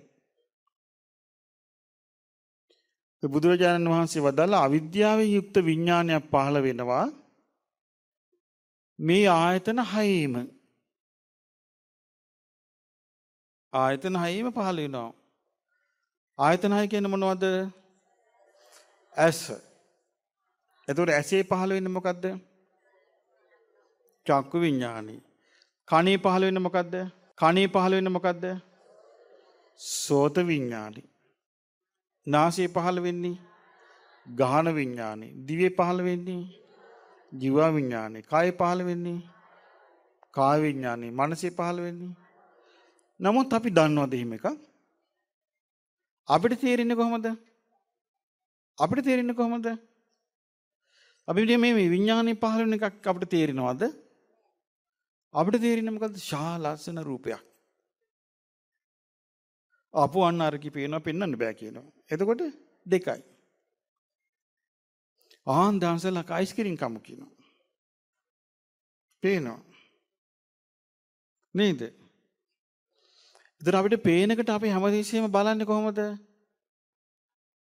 මම බලනවා. අපිට ඇහෙනවා. ඇහෙනකොට හිතෙන්නේ කොහොමද? මම අසනවා. අසනවා. අපිට නාසයට දැනෙනවා. එතකොට හිතන්නේ මම ආග්‍රහණය කරනවා. අපි කෑම කනවා. එතකොට හිතෙන්නේ මම රස විඳිනවා. අපිට කයට පහස ලැබෙනවා. එතකොට හිතෙන්නේ මම පහස විඳිනවා. අපි හිතෙන් හිතනවා. හිතෙන් හිතන රටාවට අපිට හිතෙන්නේ කොහොමද? මම හිතනවා. දැන් අපිට මේක පේන්නේ ඇත්තක් වගේද බොරුවක් වගේද? ඇත්තක්ම වගේ පේනවා. හැබැයි වෙලා තියෙන විඥානේ පහළ වීම. එක ස්පර්ශයත් වෙලා. එතකොට ඇහි විඥානේ පහළ වෙච්ච ගමන් ඇහි රූපයයි විඥානේ එකතු වෙනවා. වෙලා තින්නේ ඕක. කනේ විඥානේ ඇහැට යමක් ඇහුණා කියන්නේ මොකද්ද වෙලා තියෙන්නේ? කනයි ශබ්ද විඥානේ එකතු වෙලා. ඒක වෙලා තියෙන්නේ. නමුත් වෙච්ච දේ පේන්නේ අපිට ඊට හාත්පසින් වෙනස් එකක් පේනවා. ඒක තමයි අවිද්‍යාව. අපිට පේන්නේ විනාශ එකක්. ඊට පස්සේ මොකද වෙන්නේ? විඥාණයට අනුකූල වූ නාම රූප තියෙන්නේ. නාම රූප කියන්නේ මොනවද? බුදුරජාණන් වහන්සේ රූප කිව්වේ පඨවි ආපෝ තේජෝ වායු සතර මහා ධාතුන්ගෙන් හටගත්තු දේවල්. මේව ටිකක් ගැඹුරු තමයි. නමුත් ගැඹුරු දේවල් මේක ගැඹුරු කිව්වට අපි මේ ගැන තේරුම් ගන්න මහන්සි ගන්නට ඕනෙමයි. ඇයි හේතුව? මේ මුලාවෙන් අත්මිදින්න වෙන ක්‍රමයක් නැහැ. අපිට මුලාවෙන් අත්මිදින්න වෙන ක්‍රමයක් නැහැ. අපිට නොතේරෙන්න පුළුවන්. නමුත් අපේ හිතේ පැහැදීමක් ඇති වෙන්න ඕනේ බුදුරජාණන් වහන්සේගේ මේ අවබෝධයේ සත්‍යයි කියලා. අපිට පැහැදීමක් ඇති. අපි මේ කිසිම දෙයක් දන්නේ නැතුව අපි අර කේන්ද්‍ර chart එක බලලා ඒකේ ග්‍රහයෝ ඉන්න හැටි බලලා මේ අදාහ ගන්නවනි සර්ව සම්පූර්ණ විදියටම. අනේ දැන් මේ තව අවුරුදු 2කමාරකින් රවි මෙතනට මාරු වෙනවා. තව අවුරුදු 1කමාරකින් ශනි මෙතනට යනවා. තව අවුරුද්දකින් ශුක්‍ර අතන්ටම මගේ ප්‍රශ්න ඉවරයි. මෙම අදාහ ගන්නවනි මිත්‍යාව. මිත්‍යාව අදාහ ගන්න නැද්ද එහෙම? මෙහෙම කර මිත්‍යාව අදාහ ගන්න නැද්ද? අදාහ ගන්න. කවුද? අපි නෙමෙයි. ඒකයි. එතකොට මේ මිත්‍යාව දෙවරක් නොසිත අදාහ ගන්නවා. නමුත් මේ බුද්ධ දේශනා අදාහ ගන්නේ නැහැ. ප්‍රශ්න කර ඔය සංස්කාර නෙමෙයි උතන තියෙන්නේ. මොතන තියෙන්නේ වෙන සංස්කාර. මොතන තියෙන්නේ වෙන සංස්කාර කීර්කේ වාද කර ඉන්නවා. බුද්ධ දේශනා අදාහ ගන්නෑ.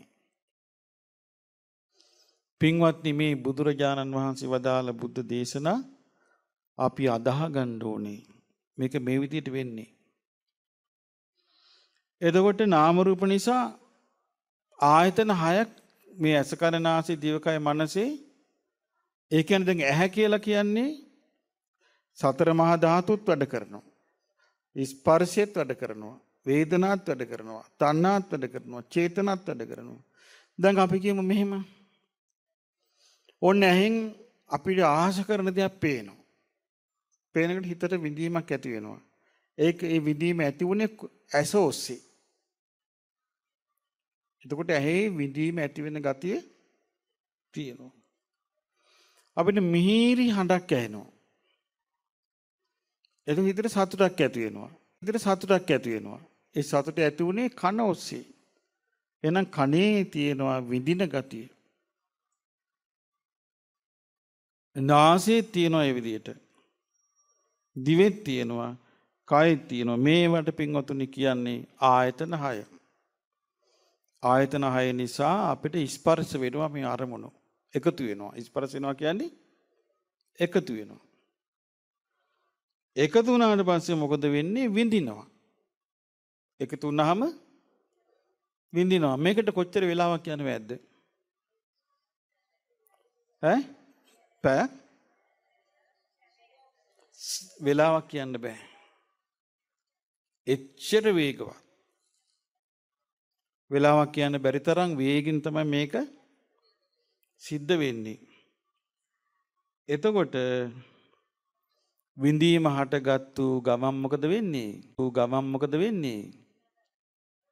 විඳීම හටගත්තු ගමන් වේදනා පච්චයා තණ්හා හිත ඇදීලා යනවා. හිත ඇදීලා යනවා. හිත ඇදිලා ගියාට පස්සේ යාට ඉන්න බෑ. එතනට යාගේ හිත යනවා. හිත කියනවා අරක බලපං කීකි. එතකොට යා බලනවා.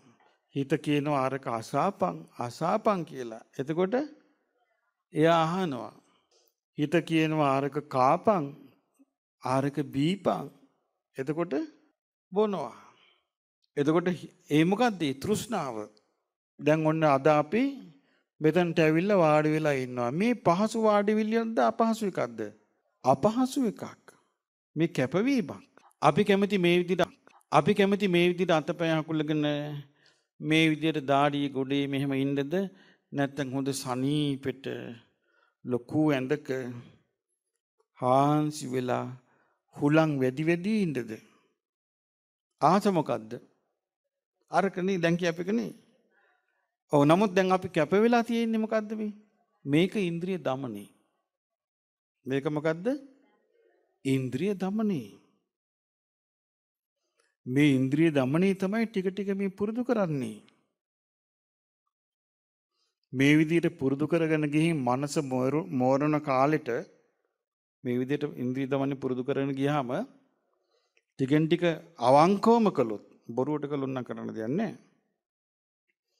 අවංකවම කළොත් ඒ අවංක බව කියන එක මේ හිතට ගොඩක්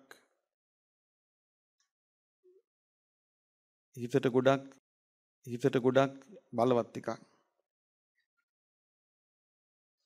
එතකොට මේ අවංකකම කියන්නේ පුදුම එකක්. දවසක් ධර්මාශෝක රජුරෝ මිලින්ද ප්‍රශ්න තියෙන්නේ මේක. ධර්මාශෝක රජුරෝ ගංගාහිනට එනවා. ඇවිල්ලා අහනවා මේ හැබැයි මේ ගඟ උඩුගම්බලා යවන්න බැරිද? උඩුගම්බලා යවනවා කියන්නේ ගඟ මෙහෙම පහළට ගලන්නේ උඩට ගවන්න බැරිද කියලා අහනවා. එතකොට කියනවා නෑ මේක අහගෙන ඉන්නවා වෛශ්‍ය ස්ත්‍රියක්. වෙසගෙන කියනවා මේ රජුරෝ මේ ගංගාව පහළට ගලන ගංගාව උඩු අතට හරවන්න බැරිද කියලා කියනවා. මට පුළුවන් කියනවා. කවුද මේක කියන්නේ? පත්තිනි කෙනෙක්ද? කවුද මේක කියන්නේ?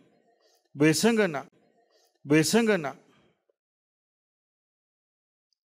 එතකොට ධර්මාශෝක රජුරවන්ට මිනිස්සේ ගිහිල්ලා කියනවා දේවයන් වහන්සේ අභියෝගය යන්න බාර ආරන් කිව්වා. කවුද? වෙසඟන රජුරණ නීච ස්ත්‍රියකට පුළුවන් මේ ගංගාව උඩු අතට හරවගෙන යවන්න. එන්ට කියපන් කියනවා. ස්ත්‍රිය එනවා. දැන් පස්සේ ආනවා ස්ත්‍රිය මේ නීච රස්සාවක් කරලා පුළුවන් ද කියලා නම් මේ ගංගාව උඩට හරවන්න. දේවයන් වහන්සේ මම කරන රස්සාව අවංකව කළා. මට පුළුවන් කියනවා උඩට යවන්න. පෙන්නපන් එහෙනම් කියනවා. ඇස් වහගෙන ටිකක් වෙලා හිටියා. මේ වෙසගෙන මෙන්න ගලාගෙන යන ගඟ නැවතුණා. මේන් උඩු අතට ගලන්න ගත්තා.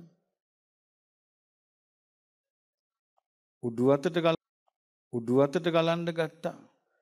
පෙන මාලාවල් ගලගලා උඩු අතට හැරිලා වේගෙන් ගලන්න ගත්තා. සියලු දෙනාගේම ඇඟේ හිරිගඩු පිපුණා. ඊට පස්සේ වෙසගෙන ගෙන්නලා ඇහුවා වෙසගෙන මොකක්ද උඹේ අවංකකම කියලා ඇහුවා. කිව්වා රජතුමනි මගේ ළඟට එනවා රජ කුලිය අය. මගේ ළඟට එනවා බ්‍රාහ්මණ කුලිය අය. මගේ ළඟට එනවා වෛශ්‍ය කුලිය අය. මගේ ළඟට එනවා ශුද්‍ර කම්කරුවෝ එනවා. කවුරු ආවත් මම මුළු හිතින්ම නොවන වෙනසක් නොදක්වා හැමතෙම සේවයේ සමානව කරනවා. ඒකයි මගේ අවංකකම කිව්වා. බලන්නකෝ. මම කවදාවත් මේක රජ කුලී කියලා වෙනස්කමක් නැහැ. මේක නීච කුලී, මේක කම්කරුවා වෙනසක් සමානව මම මගේ සේවය දෙනවා කිව්වා. ඒක මගේ අවංකකම කිව්වා.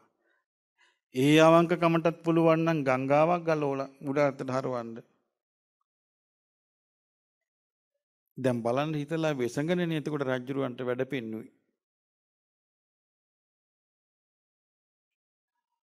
මේ ධර්මයේ හැසිරීමත් අවංකවම වෙන්න ඕන එකක්. මේ මිනිසුන්ගෙන් තණ්හමාන බලාපොරොත්තු වෙයි. එහෙම නැත්නම් ගරු සත්කාර සම්මාන බලාපොරොත්තු වෙයි. ඊළඟට මැදුම් පිදුම් බලාපොරොත්තු වෙයි. ධර්මයේ හැසිරුණොත් ඒක අවංක එකක් නෙමෙයි. ධර්මයේ හැසිරෙන්න ඕනේ අවබෝධ කිරීමේ අදහසින්මයි. එතකොට ඔබ අද දවසේ සීලේ සමාදන් වෙලා ඔබ ඉන්ද්‍රිය සංවරයේ යෙදුනා නම් අවංකවම මේක ඔබට උදව් වෙනවා. මේක වෙනම account එකකට යනවා.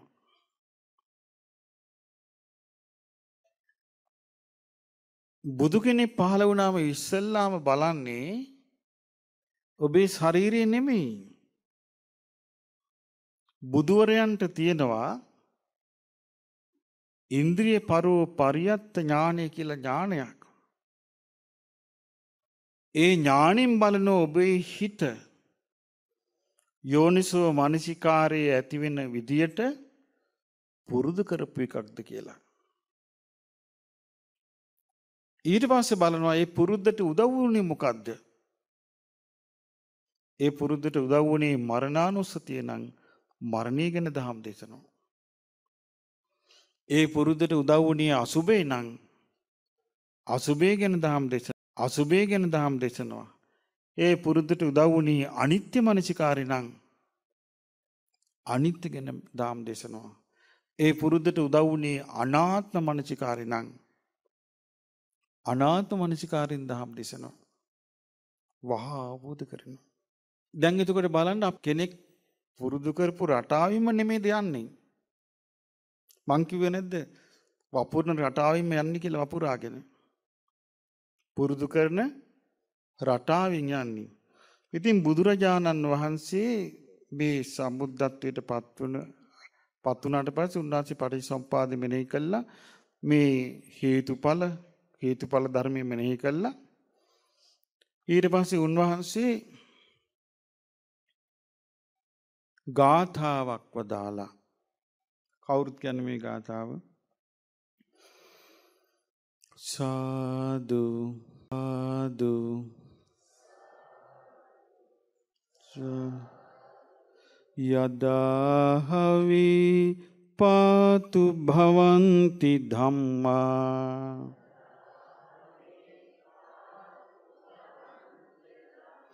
ආතාපිනෝ ජායතෝ බ්‍රාහ්මනස්ස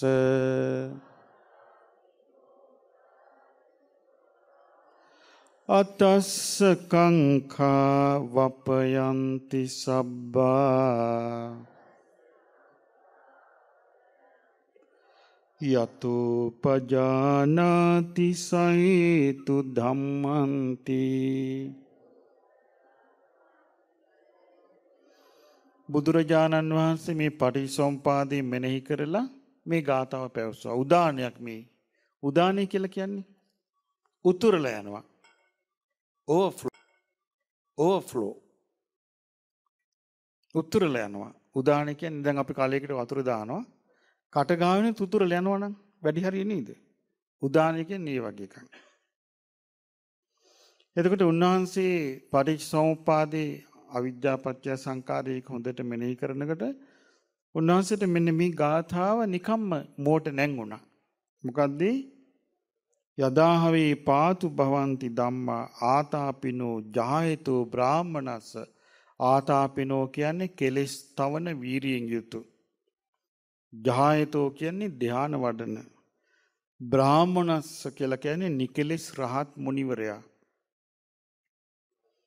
ඒ මුනිවරයාට මේ හේතුඵල දහම වැටහීම ඇති වෙනකොට අතස්ස කංඛා වපයන්ති සබ්බාවට සියලු සැක සංකා නැතුව යනවා. මොකද හේතු යතෝ පජානාති සහේතු ධම්මං. මේ හේතු සහිත වූ ධර්මයේ වැටෙන්න නිසා. එතකොට මේ පටිච්චසමුපාදයට කියනවා සහේතු ධර්මයේ. හේතු සහිත ධර්මයේ. පටිච්ච කියන වචනේ තේරුම පටිච්ච කියන්නේ පටිච්ච කියන එකේ තේරුම මොකද්ද? පටිච්ච කියන්නේ හේතුව. කාරණේ කිම් පටිච්ච කුමක් නිසාද? පස්සම් පටිච්ච ස්පර්ශය නිසා. එහෙම පාලි භාෂාව තියෙනවා. එතකොට පටිච්ච කියන වචනේ තේරුම හේතුව, ප්‍රත්‍ය, උපකාරක ධර්මයේ උදව් වෙන දේ තමයි පටිච්ච කියන වචනේ තේරුම. පටිච්ච සමුප්පාද කියන්නේ ඒ හේතුන්ගෙන් හටගන්න දේ. ඒක තමයි පටිච්ච සමුප්පාද කියන එකේ තේරුම. සමුප්පාද කියන එකේ තේරුම. එතකොට එහෙනම් දැන් අපිට ලැබිලා තියෙනවාද මේ ඇස කන නාසය දිවකය මනස? මේවා මොකෙන් හම්බ වෙච්චද?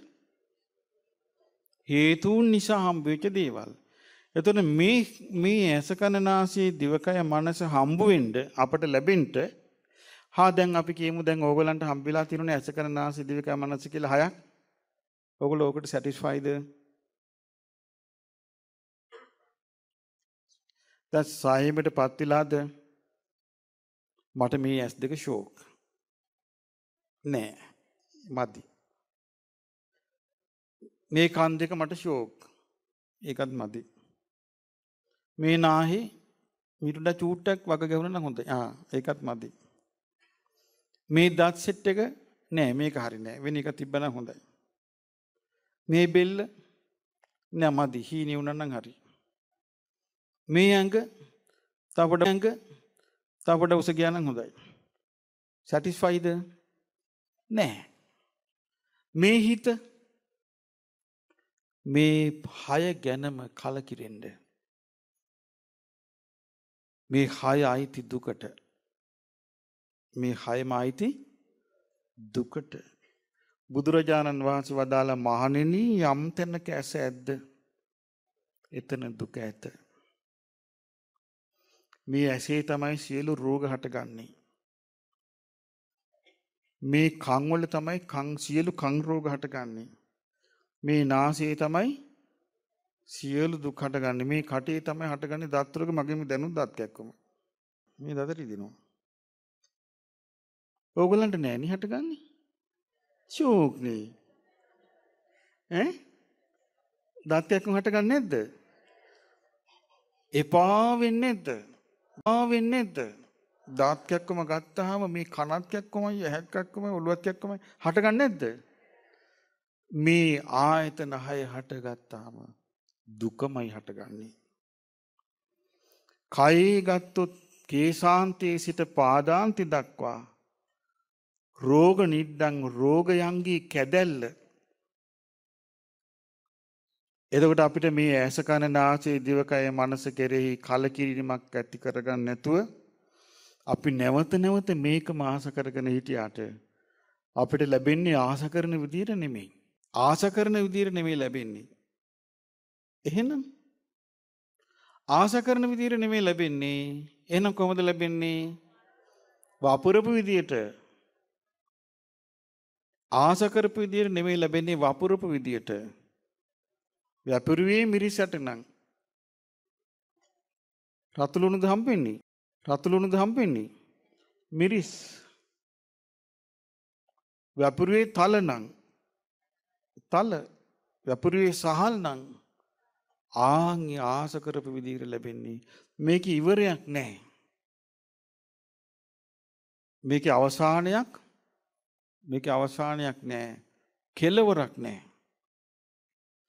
මේක හිතාමතාම සංවර කරගන්න ඕනි. මේ ආයතන 6 මක් කරන්න ඕනේද? හිතාමතා සංවර කරගන්න ඕනි. එහෙම සංවර නොකරගත්තොත් අපිට උදව්වක් පිහිටක් මොකුත් ලැබෙන්නේ නැහැ. මේක හිතාමතා සංවර නොකරගත්තොත් අපිට කිසිම පිහිටක් නැහැ. ඒ නිසා මේක දැන් මං මේ හිතන්නේ නිකන් මේ මිනිස්සු පෞරස් කරගන්නේ කුමක් පිනවන්න ගිහිල්ලාද? ඇස පිනවන්න ගිහිල්ලා, කන පිනවන්න ගිහිල්ලා, නාසය පිනවන්න ගිහිල්ලා, දිව පිනවන්න ගිහිල්ලා, කය පිනවන්න ගිහිල්ලා මේ ආයතන හයෙන් රැස් කරගන්න පින්න දැන් අපි ගත්තොත් හිත. හිතෙන් ඕගොල්ලෝ කාමේ මෙනෙහි කරනවද නැද්ද? හිතෙන් මෙනෙහි කරනවනේ. හිතෙන් මෙනෙහි කරන දේවල් කරුණු තුනකට දාමු අපි. රාගය, ද්වේෂය, මෝහය. මේ තුනම හිතට මෙනෙහි වෙනවද නැද්ද? මෙනෙහි වෙනවා. මේක මෙනෙහි වෙන වෙලාවට මේකේ හිත බැස ගන්නවද නැද්ද? බැස ගන්නවා. මේකේ අපි ආස්වාදේ හොයනවද නැද්ද? අන්න සසර. ඕකට තමයි සසරේ යනවා කියන්නේ. ඒකට තමයි සසරේ යනවා කියන්නේ. එතකොට කෙනෙක් ඒකට එරෙහිව හිතනවා. කොහොමද එරෙහිව හිතන්නේ? වෙන දේවල් හිතන්න ගන්නවා. වෙන දේවල් හිතන්න ගන්නවා. ඔන්න බුදුරජාණන් වහන්සේ ගැන හිතන්න ගන්නවා. ඒක ආйти වෙන්නේ මොකේද? රාගෙටද? නෑ. ද්වේෂෙටද? නෑ. මෝහෙටද? නෑ. ඒක ආйти වෙන්නේ ශ්‍රද්ධාවට. බුදුරජාණන් වහන්සේ ගැන මෙනෙහි කරගන්න. අපි ගම්මු ඒක මොකද්ද බුදුරජාණන් වහන්සේ ගැන මෙනෙහි කිරීම? බුද්ධානුස්සති. එතකොට බුදුරජාණන් වහන්සේ ශ්‍රාවකයාට කිව්වේ නැද්ද බුද්ධානුස්සතිය යෙදෙන්න කියලා? පටිච්චසමුපාදෙ මෙනෙහි කරනවා. ඒක මොකේද ආйти? ධම්මානුස්සති. සාරිපුත්ත මහරහතන් වහන්සේ ගැන මෙනෙහි කරනවා. මහා මොග්ගල්ලාන මහරහතන් වහන්සේ ගැන මෙනෙහි කරනවා. මිහිඳු මහරහතන් වහන්සේ ගැන මෙනෙහි කරනවා. සංඝානුස්සති. යෝනිසෝ මනසිකාරය යෙදෙනවා.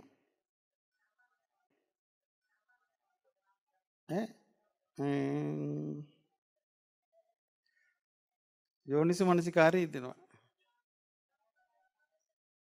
යෝනිසෝ මනසිකාරය ඔක්කොටම ඕනේ. යෝනිසෝ මනසිකාරය යෙදෙනවා කියන්නේ යෝනිසෝ මනසිකාරයෙන් තොරව කරන්න බෑ. දැන් මේ වගේ රාගය මෙනෙහි කර කර ඉන්නවා. රාගය මෙනෙහි කර කර ඉඳලා නැද්ද? නෑ. රාගය මෙනෙහි කර කර ඉඳලා තියෙනවා. හිත කවදාවත් ඇති වෙනවද මේ රාගය මෙනෙහි කර කර ඉඳලා? හිතට ඇති වෙනවද? ඇතිවිල්ලක් නෑ. ද්වේෂය මෙනෙහි කර කර ඉන්නවා. හිතට ඇති වෙනවද මේක? ඇතිවිල්ලක් නෑ. මෝහය මෙනෙහි කර කර ඉන්නවා. ඇති වෙනවද හිතට? ඇතිවිල්ලක් නෑ. හැබැයි ඒ රාග මෙනෙහි කරන්නටත්, ද්වේෂ මෙනෙහි කරන්නටත්, මෝහය මෙනෙහි කරන්නටත් යෝනිසෝ මනසිකාරය ඕනේද?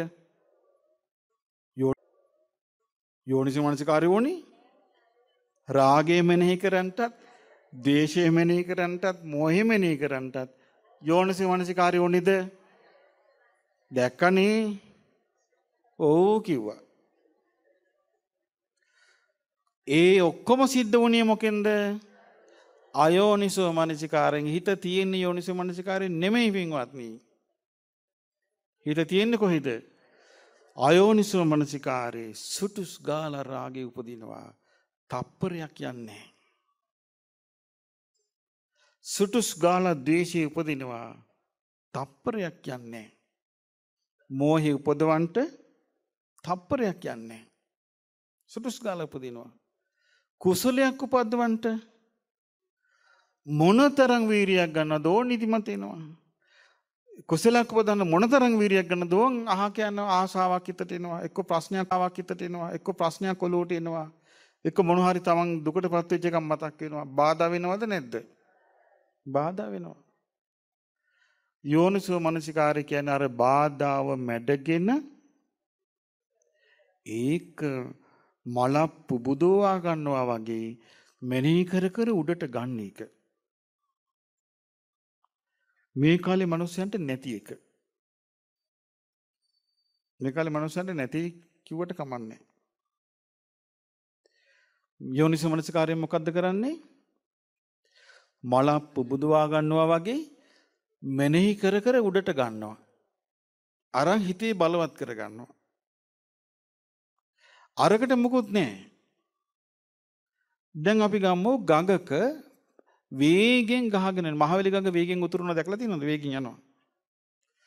ගඟේ වේගෙන් ගහගෙන යනකොට ඔබ පැන්නා. ගහගෙන යනකොට ඔබට උත්සාහ කරන දෙයක් තියෙයිද? ඈ? නෑ. නිකම්ම ගහගෙන යනවා. අයෝනිසෝ මනසිකාරය හිම එකක්. උත්සාහ කරන්න දෙයක් නෑ. රාගෙට සෙට් කරන්න විතරයි තියෙන්නේ, නිකම්ම යනවා. උත්සාහ කරන්න දෙයක් නෑ. ද්වේෂයට සෙට් කරන්න තියෙන්නේ, නිකම්ම යනවා. උත්සාහ කරන්න දෙයක් නෑ. මෝහයට සෙට් කරන්න තියෙන, නිකම්ම යනවා. බුද්ධානුස්සතිය වීරිය කරන්න ඕනේ.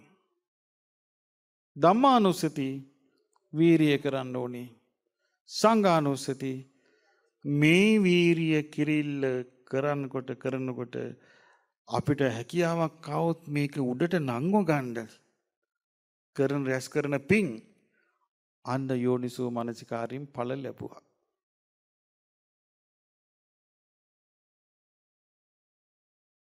ඒ කොහොමද? දැන් මම යෝනිසෝ මනසිකාරය ගැන ඔබට කිව්වේ. යෝනිසෝ මනසිකාරයෙන් පින කරනකොට අපි ගමු මෙහෙම එකක්. ඔන්න ඔබ මල් අරගෙන බෝධින් වහන්සේ වඳින්න ආවා. ඇවිල්ලා බෝධින් වහන්සේ ළඟ අතු ගාලා බුදුරජාණන් වහන්සේ ගැන මෙනෙහි කර කර අතු ගෑවා. ඇමතුවා. බුදුරජාණන් වහන්සේ ගැන මෙනෙහි කර කර මල් ආසන අස් කළා. බුදුරජාණන් වහන්සේ ගැන මෙනෙහි කර කර මල් ආසන පිහි දැම්මා. දැන් බාහිර සිටිවිලි දුන්නේ නැහැ ඔබ එකකටවත් තියෙන්න. ඔබේ රස්සාවේ ප්‍රශ්න දුන්නේ නැහැ ඒක. ඔබේ රස්සාවේ තියෙන කැපිලි කෙටිලි ඒව දුන්නෙත් නැහැ. ගෙදර රණ්ඩු සරුවල් ඒව වලට දුන්නෙත් නැහැ. අරකම මෙනෙහි කර කර දැන් ඔබ කැප වෙලා යනවා. ගිහලා ඕන දැන් ඔබ වාඩි වෙලා බෝධින් වහන්සේ දිහා බැලුවා. ඇස් දෙක අරලා බැලුවා. ඔන්න බෝධින් වහන්සේ හිතට මවා ගත්තා. දැන් ඔබ හිතනවා අනේ මේ බෝසෙවනේ එදා බුදුරජාණන් වහන්සේ සම්බුද්ධත්වයට වත් වුණානේ. අනේ මේ බෝසෙවනේ උන්වහන්සේ සම්බුද්ධත්වයට පත් වෙලා ලෝකෙන් ඈතර වුණානේ. උන්වහන්සේ නිකලෙස් වුණානේ කියලා දැන් මෙනෙහි කර කර දැන් ඔබ ඇස් වැහෙනවා. දැන් බෝධින් වහන්සේ ගැන මෙනෙහි කර කර බුදුරජාණන් වහන්සේ ගැන මෙනෙහි කර කර ඉන්නවා. දැන් ඔබට අමතක වෙනවා රසාව. ඔබට අමතක වෙනවා ගෙදර කැම්පින්. ඔබට අමතක වෙනවා බාහිර ප්‍රශ්න. ඔබට හිතට ප්‍රීතියක් හට ගන්නවා. හිතට සතුටක් හට ගන්නවා. ඇඟට නිකන් නෑවුව වගේ ඇඟටත් සිසිල දැනෙන්න ගන්නවා. අන්න යෝනිසෝ මානසිකාරය. කරලා බලන්න. දැන් ඔන්න ඔබට ගෙදර විවේකයක් හම්බ වුණා. අපි කියමු ඔන්න ගෙදර ආස්පස් කළා. ආස්පස් කරලා මොනවා හරි ඉව්වා අතුපතු ගෑවා. දැන් ඔබ හිතනවා පටිච්ච සමුප්පාදේ මම මෙනෙහි කරන්න ඕනේ. කියලා ඔබ පටිච්ච සමුප්පාදේ මෙනෙහි කරන්න පටන් ගන්නවා. හැබැයි මතක තියාගන්න මුලදී බෑ. මුලදී මහා යුද්ධයක්. හිත අදින්නේම පල්ලටමයි අදින්නේ. හිත අදින්නේ රාගෙට. හිත අදින්නේ දේශෙට. හිත අදින්නේ මොහොතට. ඔන්න ඔබ පටිච්චසමුපාදේ මෙනෙහි කර කර ඉන්නකොට ඔබට මතක් වෙනවා කේක් හදන විදිය. ඊට පස්සේ එහෙනම් පිටි ටික ලෑස්ති කරන්න ඕනේ. අන්න පටිච්චසමුපාදේ පැත්තක පිටි ලෑස්ති කරනවා. අන්න හිතේ වගේ එකක්. හිත හැමදෙස්සෙම ඊළඟට ඔබට මතක් වෙනවා ඔබේ දරුවෝ. නෑ ඒව අමතක කරන්න ඕනේ පොඩි වෙලාවකට හරි ධර්ම කරා යන්න නම්. මොකද හේතුව අපිට අවස්ථාවක් වෙනවා පින්වතුනි මරණාසන්න අවස්ථාව. මරණ අවස්ථාවේදී අපිට මේ කකා බිබී හිටපුවා අපි හදපු ගෙවල් දොරවල් අපේ අඹදරුවෝ අපේ සල්ලි බාගේ අපේ සතු දේවල් මේවා හිත ආලකට ගන්න එපා. හැබැයි ඒක පස්සේ කරනවා කියලා හිතුවොත් කරන්න බෑ. ඒක ප්‍රැක්ටිස් කරලා තියෙන්න ඕනේ. පස්සේ මට සුළු දෙයක් මට මේක අතාරින්න පුළුවන් කියලා අපි නිකන් හිතනව නෙවෙයි. ඒ මායාව. ඒ හිතේ මායාව. ඇත්ත නෙමෙයි. ඇත්ත හිත වැළඳගෙන ඉන්නේ. හිත වැළඳගෙන ඉන්නේ. මේ චූටි දේවල් අතහරින්න බැරුව ඉන්නවා හිත වැළඳගෙන. භාග්‍යතුන් වහන්සේ වැඩ හිටපු කාලේ ස්වාමීන් වහන්සේලා හිටියා මේ සිවුරට ආසාව කාව වෙලා උපන්නා. ගොඩාක් ගෙවල් වල මැරිලා ගිහිල්ලා මිනිස්සු උපදින්නේ හූන වෙලා, කැරපොත්තු වෙලා, කුරුමිනි වෙලා උපදින්නේ. දන්නේ නැහැ. ආයේ මනුස්ස ලෝකෙට එනවා කියන එක ලේසි නෑ. මේක තේරෙන්න නම් සටන පටන් ගන්න ඕනේ. හිතේ ස්වභාවය තේරෙන්න හිතත් එක්ක තමන් සටනේ යෙදෙන්න ඕනේ. එතකොටයි තේරෙන්නේ මේ හැබෑම සටන තියෙන්නේ කොහෙද කියලා. හිතත් එක්ක සටනේ යෙදුනාම තමයි තේරෙන්නේ සටන කොහෙද තියෙන්නේ? සටන කොහෙද තියෙන්නේ කියලා. මේක මායාවකින් කරන්න බෑ. ඊළඟට කලබල වෙන්න එපා. හිත සංසිඳුණා කියලා, හිත සමාධිගත වුණා කියලා, හිත එකඟ වුණා කියලා, දැන් මං හරි සෝවාන් වුණා තමයි, දැන් හරි ධ්‍යාන ලැබුවා තමයි කියලා ඒ වගේ මුලා වෙන්න එපා. මුලා වෙන්න එපා. නුවණින් විමසීම කියන එක මුලාවකට අයිති එකක් නෙමෙයි. අයෝනිසෝ මනසිකාර්යමයි මුලාවකට අයිති එක. හැබැයි මේකේ ඔබට මතකද මම මුලින්ම කිව්වා දැල ඉලලා තියෙන්නේ කියලා. දැල එලලා තියෙන්නේ ඊතර වෙන්න දෙන්නේ නැහැ. යාන්තම් හිතේ විතක්ක ਵਿਚාර හැදිලා හිත එකඟ වෙනකොට ඔන්න එක එකව පේන්න ගනි. සමහරුන්ට පේනවා ඒවා. දෙවිවරු අයිලම අදිනවා පේන්නේ. අම්මන් දන්න එක හාඳුරු කෙනෙක් කියනවා. ඒ හාඳුරු භාවනාවට වාඩි වෙලා ටික වෙලාවකින් දෙවි කෙනෙක් ඇවිල්ලා වඳිනවා. රාහතන් වහන්සේට নমස්කාර වේවා කියලා කියනවා. මෙයාට ඇහෙනවා. යාඳුරු හිතුවා දැන් මොකද්ද? රහත් කියලා හිතුවා. අනේ පුතත්ජන. රහත්සියා සෝවාන්වත් නැහැ. මොකද හේතුව? මේක ඒ වගේ මේ හිතට එන මුලාවකින් ගන්න එකක් නෙමෙයි. නුවණින් විමසලාම ඇති කරගන්න එකක්. එතකොට නුවණින් විමසලා පුරුදු කිරීම තමයි අපි පුරුදු කළ යුත්තේ. මේ විදිහට පටිච්චසමුපාදයේ බුදුරජාණන් වහන්සේ ළඟට වදාලා උන්වහන්සේ පටිච්චසමුපාදයේ නිරෝධෙත් මෙනෙහි කළා. මේ නැති කල්ලි මේ නැත්තේය. මේ නිරුද්ධ වන කල්ලි මේ නිරුද්ධ වේ. අවිද්‍යාව නිරුද්ධ වෙන කල්ලි සංස්කාර නිරුද්ධ වේ. සංස්කාර නිරුද්ධ වෙන කල්ලි විඥානය නිරුද්ධ වේ. විඥාන නිරුද්ධ වෙන කල්ලි විඥාන නිරුද්ධ වෙන කල්ලි ඒක මේ වගේ පින්වත්නි. අපි කියමු මොනවා හරි ලී දෙකක්, දඬු දෙකක්, එක්කෝ ලී දෙකක් මෙහෙම එකට එකතු කරලා තියනවා කියලා. එකට මෙහෙම එකතු කරලා ලී දෙකක් තියෙනවා. එතකොට ඒ ලී දෙක තියෙන්නේ කුමක් නිසාද? මේ ලී නිසා මේ ලී ඇත්තේය. නේද? එතකොට අපි එකක් අදිනවා. එකක් ඇද්ද ගමන් දෙකම වැටෙනවා. අවිද්‍යාව නැති නිරුද්ධ වූ කල්ලි සංස්කාර නිරුද්ධ වේ. සංස්කාර නිරුද්ධ වූ කල්ලි විඥානය නිරුද්ධ වේ. විඥානය නිරුද්ධ වූ කල්ලි නාම රූප නිරුද්ධ වේ. ඒක තමයි හේතු ප්‍රත්‍ය ස්වභාවයේ හැටි. නාම රූප නිරුද්ධ කල්ලි ආයතන හය නිරුද්ධ වේ. ආයතන හය නිරුද්ධ කල්ලි ස්පර්ශය නිරුද්ධ වේ. ස්පර්ශය නිරුද්ධ වේ. ස්පර්ශය නිරුද්ධ කල්ලි විඳීම නිරුද්ධ වේ. විඳීම නිරුද්ධ කල්ලි තණ්හාව නිරුද්ධ වේ. තණ්හාව නිරුද්ධ කල්ලි උපාදාන නිරුද්ධ වේ. උපාදාන නිරුද්ධ කල්ලි භවය නිරුද්ධ වේ. භවය නිරුද්ධ කල්ලි ඉපදීම. එහෙනම් උපදිනවා කියන්නේ මොකෙන්ද හටගන්නේ? ඉපදීම මොකෙන්ද හටගන්නේ? භවයෙන්. භවයේ තිබුණත් උපදිනවා. භවේ නැත්තම් උපදින්නේ නැහැ. මෙන්න පටිච්චසමුපාද විස්තරය. එතකොට පින්වත්නි ඔබ මහන්සි ගන්න මෙන්න මේකට. පරිසම්පාදේ පාඩම් කරගන්න. අවිජ්ජා පත්‍ය සංඛාරා කියන පාළි එක පාඩම් කරගන්න. පටිසම්පාද නිරෝධේ පාඩම් කරගන්න. අවිජ්ජායත්තේ වාසීස විරාග නිරෝධා සංඛාර නිරෝධ පාඩම් කරගන්න. පාඩම් කරගෙන ඒකේ සිංහල එක ඉගෙන ගන්න. ඔබට ගොඩාක් උදව් වෙයි. අපේ මං අර අලුත් දහම් වැඩසටහන කියලා පොත් වගේක් තියෙනවා. ඒකේ පරිසම්පාදි බොහොම සරල විදිහට තෝරලා තියෙනවා. ඔබ මේ දැනුම ගන්න මනුස්සාත්මයේ මිනිසෙකුට ලැබෙන දුර්ලභ දැනුමක් තමයි බුදු කෙනෙකුගේ අවබෝධය.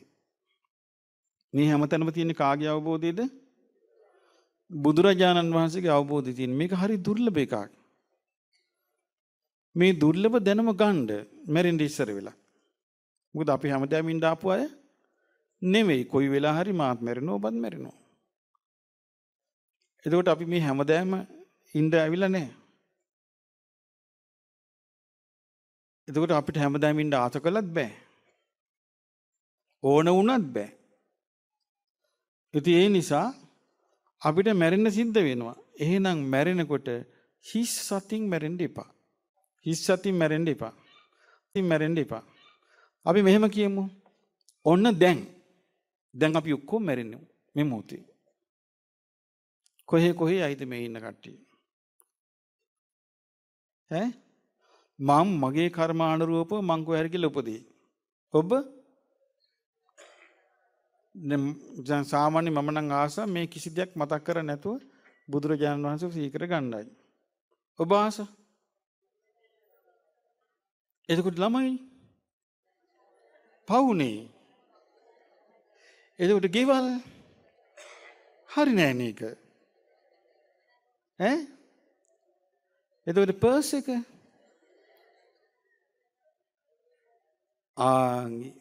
හිත මේවා යනවාද නැද්ද? අන්න පුරුදු කරන්න ඕනේ හිත. මං අද මැරුණොත් මම මොකද්ද මට තියෙන්නේ කියලා. මං අද මැරුණොත් මොකද්ද තියෙන්නේ කියලා හිත පුරුදු කරන්න. නිකන් හිතින් හිතන්න. මට මගේ දරුවෝ දිහා බලාගෙනද මම මැරෙන්න ඕනේ. මගේ ස්වාමියා දිහා බලන්ද මම මැරෙන්න ඕනේ. මගේ හතුරන්ගෙන් පරිගන්නද මම මැරෙන්න ඕනේ. කල්පනාක් නෑ මට මේ එකක්වත් නෙමෙයි. මං තෙරුවන් සරණේ පීඨාගෙනයි මැරෙන්න ඕනේ. ඒක හිතේ තියෙන්න ඕනේ. එහෙම ධර්මයේ පුරුදු කරන්න. ධර්මයේ තියෙන්නේ පුරුදු කිරීමටයි. ධර්මයේ එහෙම පුරුදු කරන්න. පුරුදු කර කර පුළුවන් තරම් මං තව එකක් එකට උදව් වෙන්න කියන්නම්. මේ ධර්මයේ පුරුදු කරන්න ඉවසීම පුරුදු කරන්න. කලබල වෙන්න එපා. ඊළඟ එක පුළුවන් තරම් කතාව අඩු කරන්න. කතාව අඩු කරන්න. ටීවී එකට ඇබ්බැහි වෙන්න එපා. නාටකම් වලට හිත ඇබ්බැහි කරන්න එපා. ඒ ඔක්කොම මායාවේ දැල එලලා තියෙන. ස්මාර්ට් ෆෝන් වලට ඇබ්බැහි වෙන්න එපා.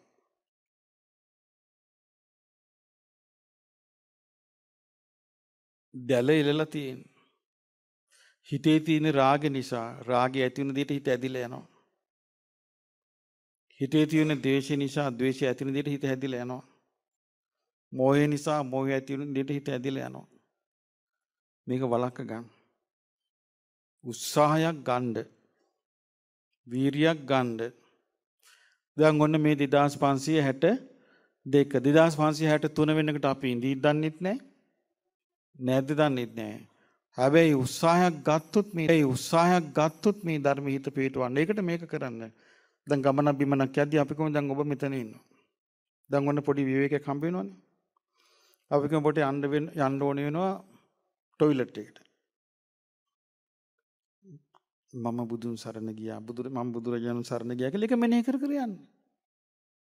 සරණ මෙනෙහි කර කර යන්න. පය පැකිලි වැටෙනවා. නහර පුපුරල මැරෙනවා. සරණ මෙනෙහි කර කර නම් ගියේ. හිතේ පිහිටන්නේ මොකද්ද? සරණ. දෙවියන් අතර යනවා. දැන් අපේ හිතේ පදිංචි වෙලා තියෙන දේවල් අපිට පේන්නේ නැහනේ. අම්මෝ මේ හිත ඇතුලේ තියෙන දේවල් නම් මතක් කරන්න එපා. එච්චරටම මේ හිත අහිත පිනිස පවතින දේවල් වලින් පිරී නැද්ද? ඇත්ත කියන්නේ? හිතසු පිනිස පවතින දේවල් අඩු නැද්ද? අඩුයි. ඒකනේ ඇත්ත தත්ත්වය. ඉතින් ඒ නිසා මේ බුදු ගුණ මෙනෙහි කර කර යන්න. ධර්මයේ මෙනෙහි කර කර යන්න. ශ්‍රාවක සංඝ රත්නයේ ගුණ මෙනෙහි කර කර යන්න. රහතන් වහන්සේලාගේ ගුණ මෙනෙහි කර කර යන්න. සීලය මෙනෙහි කර කර යන්න. අද දවසේ දැන් අපි කියමු දැන් ඔබ අද උදේ සිල් ගත්තනේ. මේ වෙද්දි බොරුවක් කියුන්නේ නැහනේ.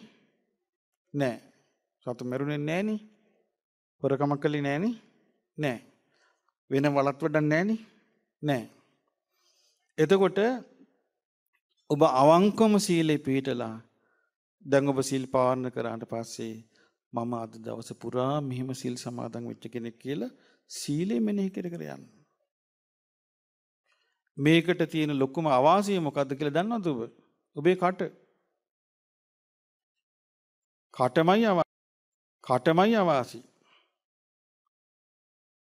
පුළුවන් තරම් වචන අඩු කරන්න. ඇයි මේ කටේ ස්වභාවය අවසානයක් තියෙයිද? ධර්ම කතාවෙන් පටන් ගන්නවා ඉවර වෙන්නේ දෙතිස් කතාවෙන්. වෙන්නේ නැද්ද එහෙම?